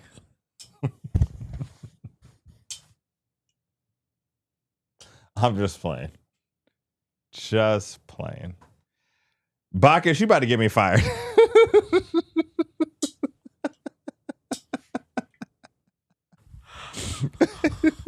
Oh my gosh.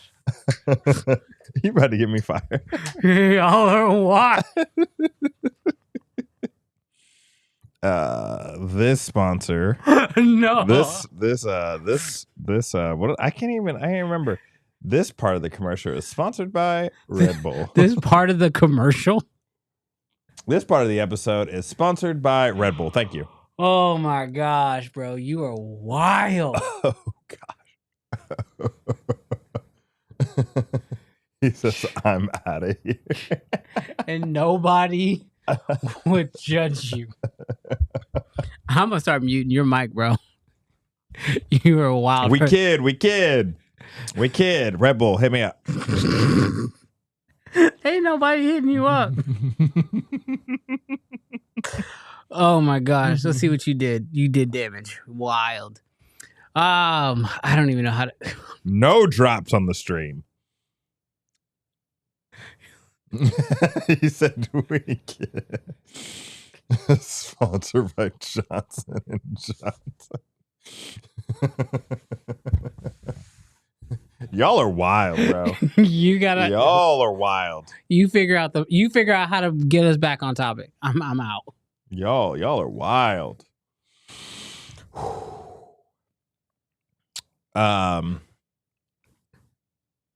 I just realized I ruined the segment. You ruined the whole thing. We're gonna have to clip that part out. Like there's no clip, bro. We'll have to cut that portion out. Oh my gosh. I don't even know how you get back. Let's start back with about time. Apple giving up on Siri. So this is reported by Bloomberg, so we don't know if they actually are. We've heard that they're auditioning several different AIs like Gemini, and which I mean, I guess Google was on Apple for a while. So it's weird. They have so the way that it's been presented to me, I didn't know this, but Google pays Apple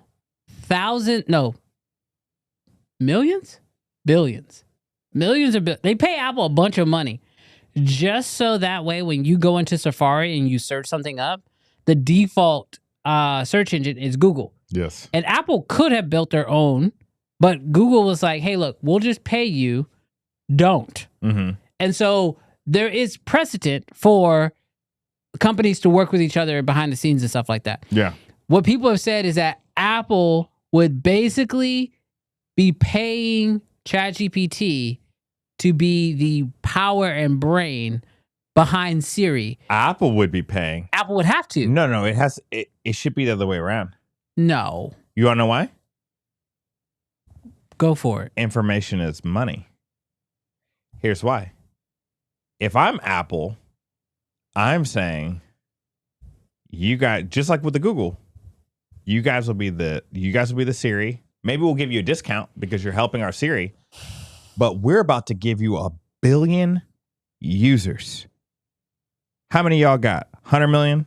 200 million? We about to give in you 1 billy. 2 billy. How many iPhone users are there? I don't know. It would be a weird relationship because here's the thing. In a way, yes, you are going to give. I think if they go, so here's what I think it is. I think Google pays Apple or Apple pays OpenAI because Google needs Apple. Yeah. OpenAI don't need Apple. Mm-hmm. People already just saying, I'm just going to go to ChatGPT. Mm-hmm. Like you can even like set like an action button on your deal. Yeah. To like have it open up ChatGPT and you can just ask ChatGPT the question. The thing is like which of these AI tools will also be able to control the iPhone? Mm-hmm. Because while yes, Siri doesn't know a lot, she's very dumb. She can make phone calls, add stuff to my calendar, send text messages, like work in my car. Like AI is a part of it, but it's not the only part. So I believe in some manner, Apple and whoever they use for their AI assistant will have to work together to generate whatever this new thing is. Now, the biggest issue I have with it is Siri knows a good amount about me. Yeah. Who my wife is, who my kids are, birthdays, my calendar, all these things. I'm not saying AI doesn't already know all these things. Delusion. But the way you would just be opening up. Hold on. I need to know from the chat really quick about this situation. For you guys that use ChatGPT, paid or unpaid, has it been suspiciously better for you in the last month or so, last 2 months? I've had ChatGPT in the last month or so know stuff that I have never written to it. So it will say things like in its answers and its response of like, how did you know that? Like, how did you get that specific? How did you get that knowledgeable? And I have a feeling, okay, that OpenAI allegedly, don't sue me, is listening, just like we're like, oh, the iPhone's always listening. I have a feeling that they on that Gotham stuff, that Batman stuff, they are constantly listening, constantly learning, and literally getting better and better. I just want to know for you guys in the chat, do you feel like ChatGPT has been getting better and more detailed even without your information, your input? So here's my thing. I don't know if I can gauge it because so much of my life is on the internet. Yes. So like the other day, my kids told me that they went into ChatGPT and they said, do you know who Brandon Washington is? Mm-hmm. And it gave them options. Mm-hmm. And one of the options was the filmmaker, which I'm like, thank you, ChatGPT. Yeah. They said yes. And then it gave them so much information. It even told them that I worked at Apple for 3 years before I left and pursued my video production. And I'm like, did I say that on a podcast? Maybe. Like, but like, wild. How? And that's on their ChatGPT. That's not my ChatGPT. Yeah. That's theirs. Yeah. So it's like, bro, it's getting crazy. Yeah. They already know. Like privacy, you guys know this. Privacy is a foregone conclusion. Armageddon is next. Definitely not. But yeah, so it's one of those things where like if Apple gives up on Siri or they integrate ChatGPT closer, then yeah, I feel like will Siri be better at that point if they increase it? Yes. I know that Apple has been trying to come up with their own LLM, but from internal talks, they haven't been very successful at it. And I think one of the big reasons why theirs isn't is because they care so much about privacy. And like, in order to be smart, you have to have what? I just ChatGPT'd myself.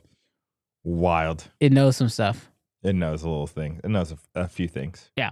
So like, it is a weird place where like, in order to make LLMs better, you have to share more data. Mm-hmm. But in order to share more data, you have to almost forego, like, you know, privacy. Yeah, dude. I've heard from Sam Altman the reason why. Hold on 1 second, real quick. Centennial Entertainment, you're a horrible person. You're a trash person. I just want you to know you are trash. You should go to bed at night thinking I am a trash person. I just want you Dude, to know the that. way how 130 people just ChatGPT'd us. What can we know about Brandon and Jarrell? I don't remember what I was saying. Sam Altman. Oh, Sam Altman. The way that he said the reason why ChatGPT 5 hasn't come out yet, they don't have enough info. They have consumed everything that the world has to offer. They need more information. This is the reason why I feel like they should pay Apple to get on iPhones, because the listening capabilities of the iPhone, Bro, if they... the purchasing capabilities of the iPhone, they will have everything they need to become the overlord. Bro, I am telling you right now, if they get access to the data that's on iPhones, cooked. Well, we were cooked yesterday. You're right. Yeah, I don't know what they're gonna do, but yeah, it's gonna be. There's this double-edged sword, right? Siri sucks. I don't use it. Like I don't use it at all. Like you use it some. Yeah, but more like tasks. Yeah. I don't use it for information at all. I like sometimes when I'm driving, I'll say, "Hey Siri, send a text to my wife or whatever." But like as a whole, don't use it ever. If it got integrated into ChatGPT and it was fast and it was good as ChatGPT, it has the possibility of potentially using the desktop app or the Safari or the web app. I would probably use it less. Because if it was just the ramp onto the highway that much quicker, they have a way to completely change the game with Siri if it used OpenAI. So while I feel like the double-edged sword of that would be incredible, bro, Skynet was birthed yesterday. So I just like, that's the double-edged sword. Like we're racing to our doom. Oh God, you're so naked. I'm just, bro, I feel it now more than ever, bro. Like, because we can't do nothing for 10 years. I feel like that now more than ever, bro. Like, guys, we are on a train that cannot be stopped. And I don't know where that destination's going, but it don't matter. Because we going.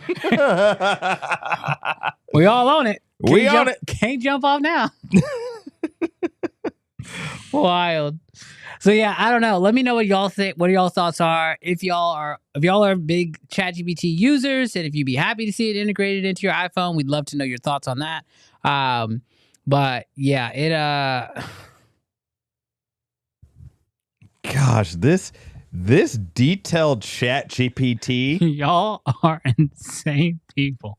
We have the worst chat. We have the worst chat. Y'all gonna make me have to start blurring the freaking chat on screen for the clips. Y'all wild. All right, what are we on? That's 3? Dude, ChatGPT be knowing stuff. Hey, somebody, y'all put y'all full government name in so I can look y'all up since y'all looking us up. Oh my gosh. Put your full government name in the chat. No one put their full government name. Oh my gosh, y'all are wild. Y'all are wild people. All right, you ready? I'm ready to move on, bro. Next story. That whole story was a bust.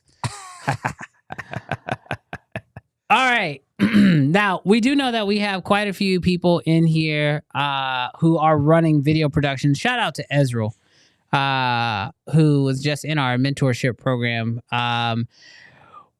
We had a really good segment. What was it, last week? Mm-hmm. Around what would you do if you had to start all over? You lost everything in a fire. You had $5,000 to spend. How would you do it?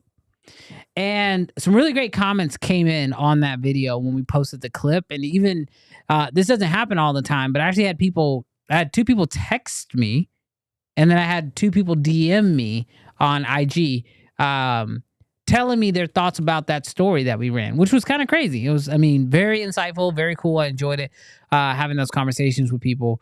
But, me and Jarrell, we do this show, which, what was the number? 0.1% of our time? Oh, yes. We do this show for approximately 2 hours a week. Yes. There's 168 hours in a week. Yeah. And so the percentage of 2 hours of 168 hours is 1.1%. Yes. So this show takes up about 1.1% of our lives. And the truth is that outside of that, we do other like we run video production companies. Jarrell has one in his own right. I have one in my own right. And sure, we partner together on a lot of stuff. And so the question came up of, what does it really take? Mm-hmm. Now, we just went through a mentorship program where we had, we brought on 10 students and we worked with them on, on structuring their business. I taught them my sales process, just basically getting them up to the point in which they need to be able to continue to see a strive in their business. And the nice thing is that the mentorship program lasts for a whole year, right? And so we're guiding them throughout the process. They DM us, they ask us questions, we help them out, whatever. But the question I think still doesn't get talked about enough of what does it really take? So we decided that for this segment of the show, we wanted to actually break down, when it comes to running a video production company, what are some of the things that it actually takes, aside from the fancy gear, buying cool stuff, buying lights and computers, and all the sexy stuff is great. And that's all the stuff that you typically see posted on Instagram. But Jarrell, what is one thing that you think most people don't know about or don't take into consideration when it comes to running a video production and what it really takes, aside from all the flashy stuff that we typically talk about on a Friday? Yeah, I was watching Alex Hormozi clip, Diary of a CEO. Really good. Talking about entrepreneurship. And if you're not in it yet, you probably have a vision of what you think it is. And that vision's probably wrong. And it's not that you haven't done enough research, and it doesn't mean that you're not smart or you're intelligent. But there's this sort of idea that when you see the gear, you see the flash, or you see all the stuff, you're like, oh, this is what running a video production company is. When really, what you don't realize is you need education. Now, this isn't a plug for the CFA or the mentorship program, but you need someone that can literally show you the way. Because the problem is you can have a creative eye. You can be gifted talent-wise to be able to sit down on a computer for 5-6 hours and to edit. But video production isn't just the creative, it's also the business. Mm-hmm. And if you don't have somebody walk you through the business part of it or the creative part of it, whichever one you're lacking in, then you won't know how to charge.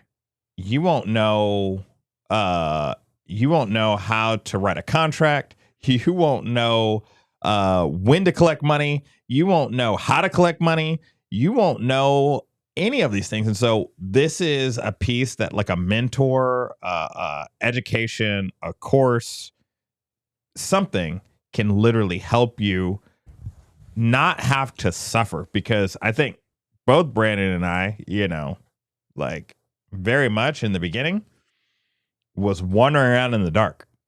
Yeah, I know. For me, I got I mean, I've told a few of these stories, but like I got screwed out of payment multiple times. I had somebody set up a business for me thinking that they were setting up a partnership LLC. I don't think I've ever told this story. I thought they were setting up a partnership LLC. Turns out they put themselves on the LLC, did not put me on there whatsoever. Didn't find out for like 2 years because I didn't even know what to look for. So yeah, you definitely can run into issues if you don't have somebody to teach you, or at least you don't know where to look for things. But I think for me, to kind of piggyback on Jarrell's point, I think the hardest part about running a video production company is that you have to understand that the reason why well, for most people, I won't say this for everybody because there are some people who just get into it for the business, but the reason why you're getting in it is not going to be the reason why you're able to stay in it. So, when it comes to, running a video production company, you probably are interested in doing it because you like shooting videos and you love the creative side of it. But the truth is that like, if you spend 50% of your time working on the creative, like the sad part is that you're probably not going to be very successful at running a video production company. It's probably closer to like a 60-40 split, 60 business, 40 creative. And like, that's the thing that's like, I always struggle like talking to aspiring creators about it because when they hear that 9 times out of 10, they go, "Oh, that sounds terrible."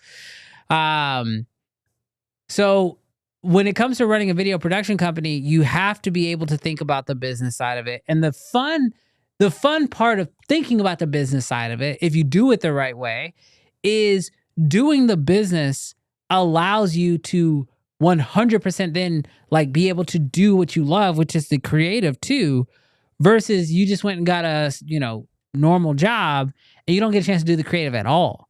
Now, Giovanni put in here something that, has been said on the podcast before, and I think is very valid. He says, not everyone needs to run a production company. Some people are better off partnering with more business like-minded people so they can focus on being creative. Just hard to find people you can trust. And that is true. That is the only caveat I would add to that, Giovanni, is kind of what you said in that last sentence. When I first started this video business journey, that's what I did. I was the creative and I partnered with a business person. The problem was I wasn't educated on business. Yeah. And so I thought we had an LLC. We did. Well, he did. I didn't. My name wasn't on it. So then once I figured out what was going on, because I had to go and educate myself, I realized and then confronted him about it. And then long story short, I don't work with him no more. So no matter what you want to do, even if you do want to just be the creative and you want to partner with somebody who handles the business, I would still say that you have to do yourself a service and at least learn the basics of how the business is supposed to be run. Because the truth is that if you don't do your due diligence on the business side, you'll have no creative to do. And I've said this before, video production is a very expensive hobby. So don't make it a hobby, make it a business. And if you do your things right, you'll actually be able to turn it into something that you can do. And if you do it right, like I think I've said this before too, you don't need a lot of clients. 5 to 6 really solid clients can carry you a very, very far way. Yeah. Brandon. Why are you making those sounds into the microphone? Well, I know. There's a few people that comment. Yeah. That always get our love. They do. You can say we are biased. Because we are. What's up, Nika? What's up, Nika? Good to see you, Nika. I don't like men no more. I said I like women. That's right. Women. Guaranteed. Every single time. So Brandon, quick question for you, because I do feel like this kind of helps maybe people watching the clip or even people watching live. What in your mind qualifies as a video production company? Like, when does a person go from freelance, just, taking a business's money, delivering goods to them, to all of a sudden they've transitioned into video production company? What is that line for you? I don't think there is one. Mm-hmm. I mean, So is every freelancer that doesn't have a boss a video production company? Yeah. Okay. Yeah.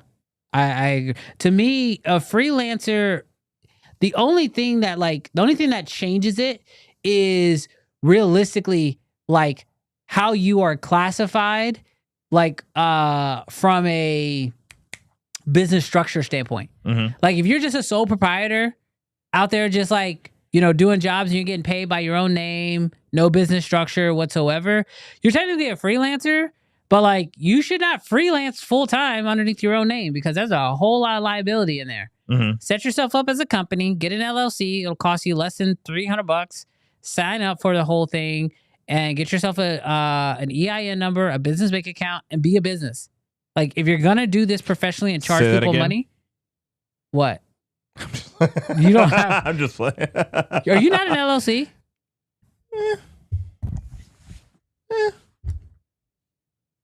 We're running checks. Oh my god! Oh my gosh, bro! No, in a very real way, set your business up.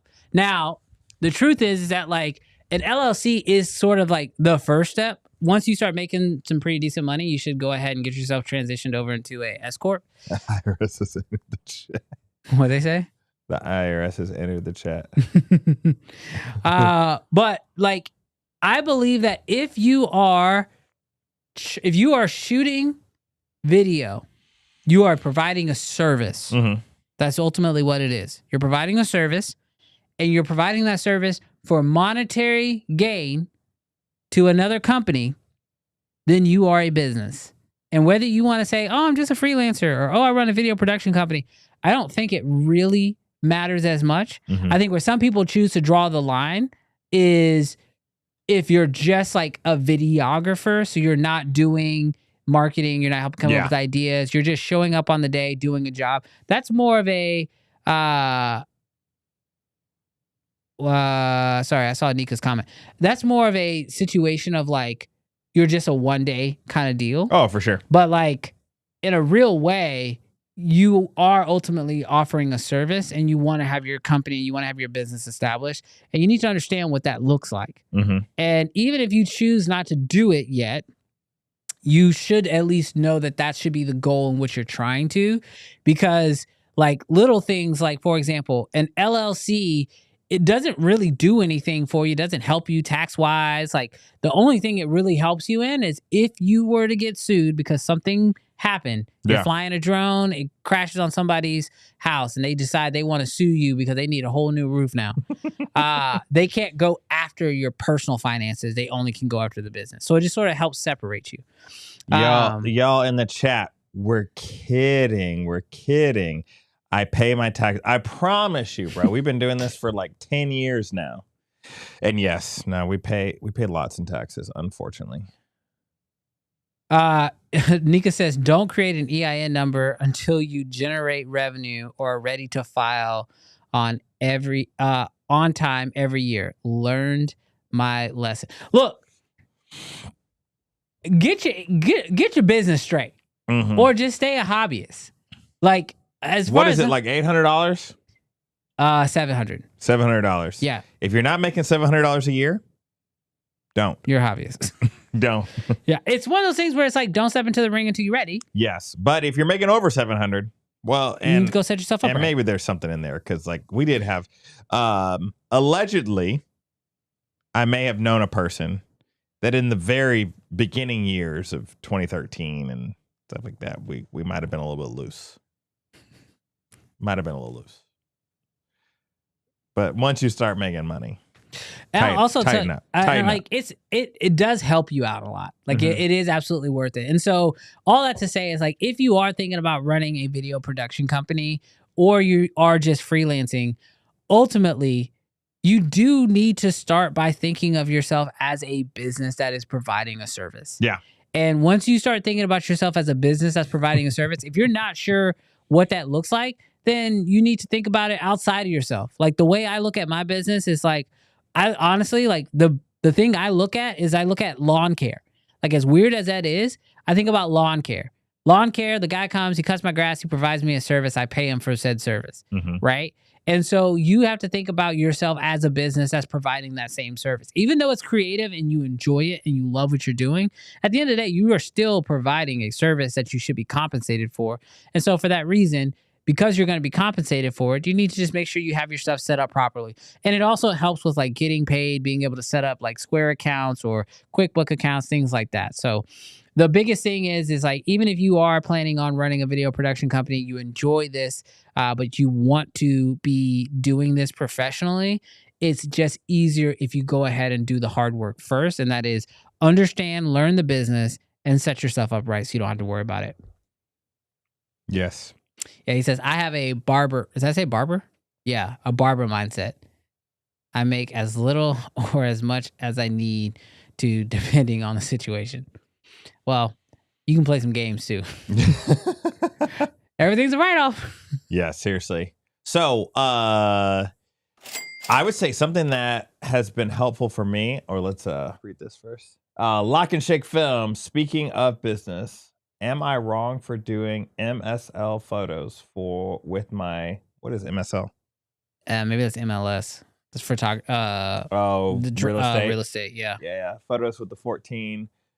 Should I be flying dirty? I need to take time to study for the.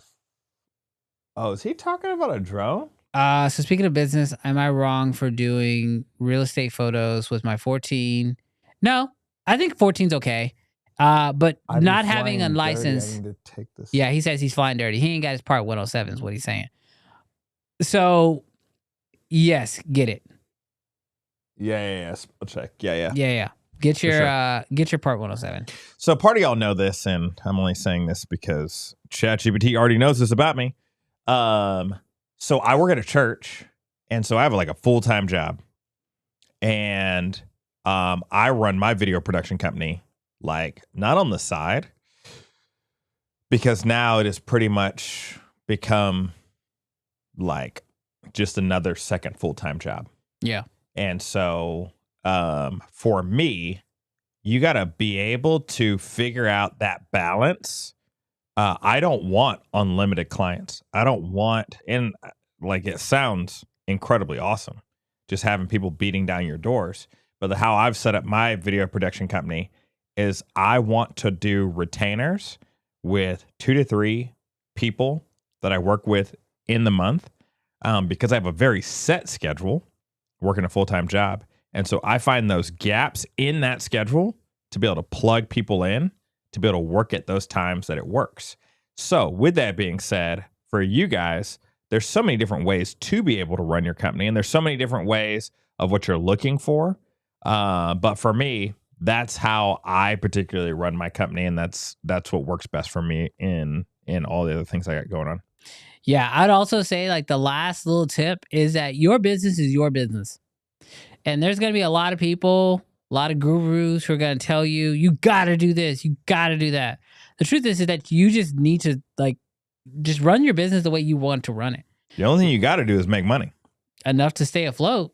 That's the only thing you got to do. Yeah. So the truth is that like, you know, like there have been different times in my business where I was like, oh, I'm going after big $20,000+ contracts only.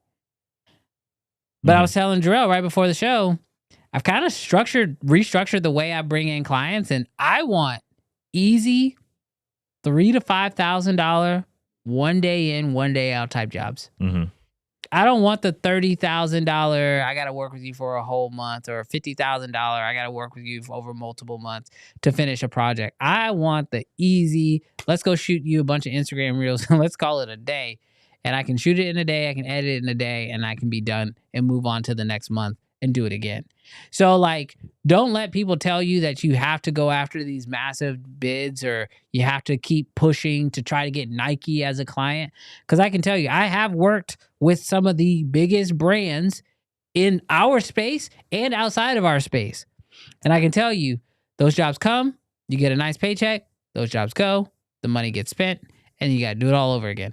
So, you know, definitely figure out a workflow that works within your life. And as your life changes, allow the workflow to change. Yeah. I'm at a season right now where my kids are in a season of where they need me the most. I've got an older son who's about to go into 8th grade. I've got a younger son who is incredibly busy. And so for me, I just want to do easy jobs that allow me to have my afternoons to run my kids all over the place because they got practices and whatnot. My wife has a job that schedule is bananas. And so because of her crazy schedule, I need flexibility. So right now I'm in a season of getting easy jobs that allow me to keep my schedule as flexible as I need it to be. And so it's okay for you to go through seasons in which your business and your client base changes. Know that that's also okay. So those are some of the tips that we have when it comes to running a video production company or doing video professionally. And just keep striving after it. You know, one of the last little things I say is the name of the game is stay in the game. So all you got to do is just keep staying in the game and good things keep playing out for you. So just keep running after it and, you know, you'll be successful. And don't let anybody say because of what you're doing is different. If they not putting food on your table, their opinion really don't matter that much. So 100%. But yeah, so those are sort of our takes on running a video production company. We just want to put that out there for you guys. If you guys have any additional questions about running a video production company, throw those in the chat, or if you happen to be watching this on a clip or a replay, throw those in the comment section because we love to help answer any questions you guys have about it. And if you like us talking about video business stuff every now and again, let us know that as well by hitting that thumbs up button. But Jarrell, can you believe it? 2 hours. 2 hours. But hold on before we move on. I'm trying to figure where we at. We are so close, Creative Fam, to 7,000 subscribers, all because of y'all amazing people. How far away are we? I'm trying to find it. I'm YouTube illiterate. You need a hand? I'm getting there. All right, let's see if I can beat you there. 1, 2, studio, and 47. Wow.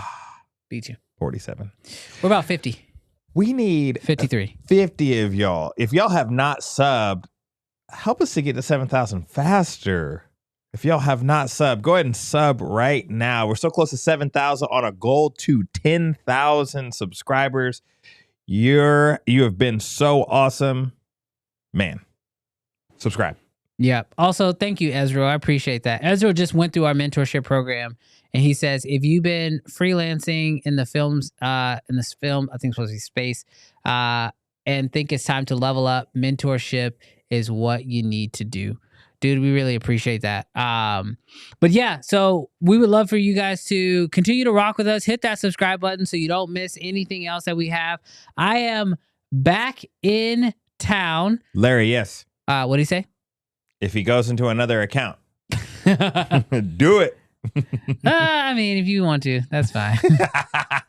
Inflate those numbers. I really hate inflated numbers. So Inflation. You don't have to do that, Larry. I love inflation. Hey, but shout out to that new subscriber that just came in. What does that say? Larry.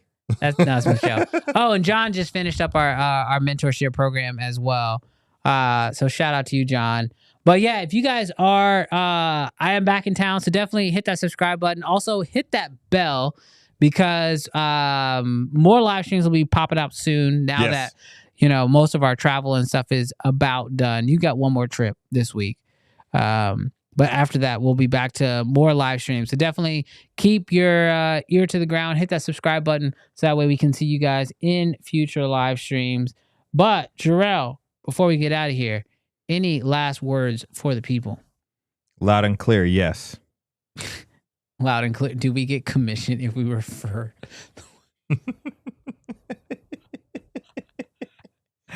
It says right now that our audience, I think, is, oh my God. Loud and clear, yes, we do. Wow.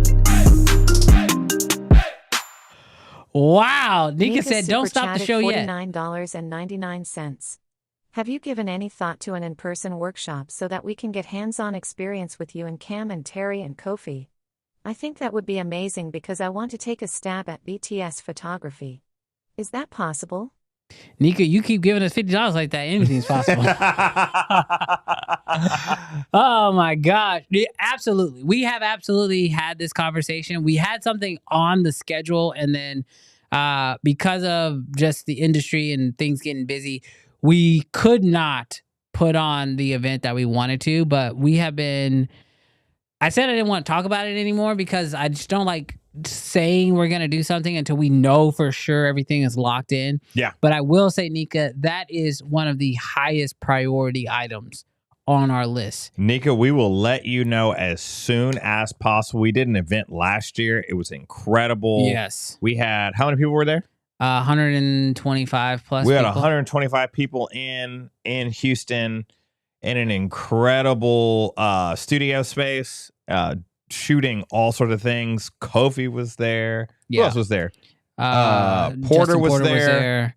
The guys from Red showed up. James showed up from Red. 100%. Riley was there. Did Scott show up? Scott was there. Scott, man, throwback. Yeah, bro. It was a good time. Wild. Yeah. So with that being said, as soon as we know, we're going to let you guys know. FSB said, do you get a shirt if you sign up for the mentorship? No, they actually get these hats, though. Yes. We just actually got these off. Did you pick them up? I didn't. You did not? I tried to get them this morning and they weren't open. Oh. But I'm going to grab them. Okay. Well, Jarrell's getting the hats. But yeah, we're when you finish up our mentorship program, we send you out one of these hats. So, and it's currently the only way to get these hats because we don't sell them. So yeah, so we'll be really excited about that. Create a Fam Summer Tour. Ooh, that sounds fun. What if we did a tour? Dude, you know what I want to do? We've been talking about it for a little bit. Bro, do you remember when Potato Jet did that like 15 people, let's go to Maui? Oh yeah, go do a trip. Would you guys be excited to do like a trip, like where we go somewhere and for like a week or however, like 10 days, and we just shoot and chill and eat and have fun? That would be Let fire. us know, because like we've got several things planned, but bro, Jarrell's been on this trip idea for a while. A creative trip, man. Gosh, it'd be so fire. Okay, real quick before we hop off, put in the chat where you would want to go. Yes. Where do you want to go? Nika says no, Larry. U.S. She say I don't want to get caught outside the country. Dude, so fire, bro. Where could we go? Because like selfishly, I want to go somewhere. I love the beach. I love anywhere tropical. Like, but also if I go to the beach, I'm gonna pass out. But So, bro, London, bruv. bro, everything sounds fire, bro. Japan. Ooh, Japan would be nice. Would be fire. But like, bro. Ezra said 20 of us sharing a hotel floor. No. I'm glad he said floor, because weird. oh my god, bro. Hawaii Hawaii would be fire. Hawaii would be fire. Dude, I went to Manchester, and that place, like, literally, we had flown there, and it was the middle of the night when we arrived. Like, it was daytime there, but middle of the night for here. I went into a Starbucks and passed out. I was so mad I didn't take pictures while I was in Manchester. Manchester, is that New York? No, in Europe. Oh. In England. I don't know. I've never been across the pond. I'm not even going to say it. It's in British. It's in Britain. Nika says, can't be away from the family for that long. Man, Nika, have your husband take care of them kids. You got to slow down, Brandon. What? When you say Nika that fast.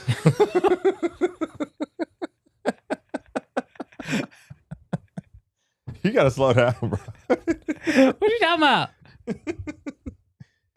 Nika, have your husband take care of the kid. I see what you're saying now. When you say it fast, especially without much aggressiveness. Oh my God. Hit that K. Hit that K harder. stand by what I said. All right, we go. Jarrell's been pushing this go on a trip thing Seriously, a lot bro. harder. Maybe we should figure that out. We should seriously, guys, start putting $50 away, bro. Start putting it away. Yeah, we ain't spending money on gear because of them tariffs, but we'll travel. We will travel and get our cameras and not smuggle them back to the U.S. Oh, that's if we go into China. We go into China. I'm coming back with a few drones. I ain't going to China. You may not be able to get back in. We need to go to like Taiwan. We need to go somewhere adjacent to China. Hong Kong. Hong Kong. Isn't Hong Kong in China? No, Hong Kong. Well, they're fighting. We shouldn't talk about this. Oh, okay. We'll get it shut It's down. one of those. It's one of those. Don't talk about it. But we'll go to Hong Kong. We'll visit Mike. Okay. All right. Well, thank y'all so much for rocking with us this week. Colton said North Korea. You're wild, bro. Ain't nobody going. This man said he don't ever want to see the show again. Ain't no way.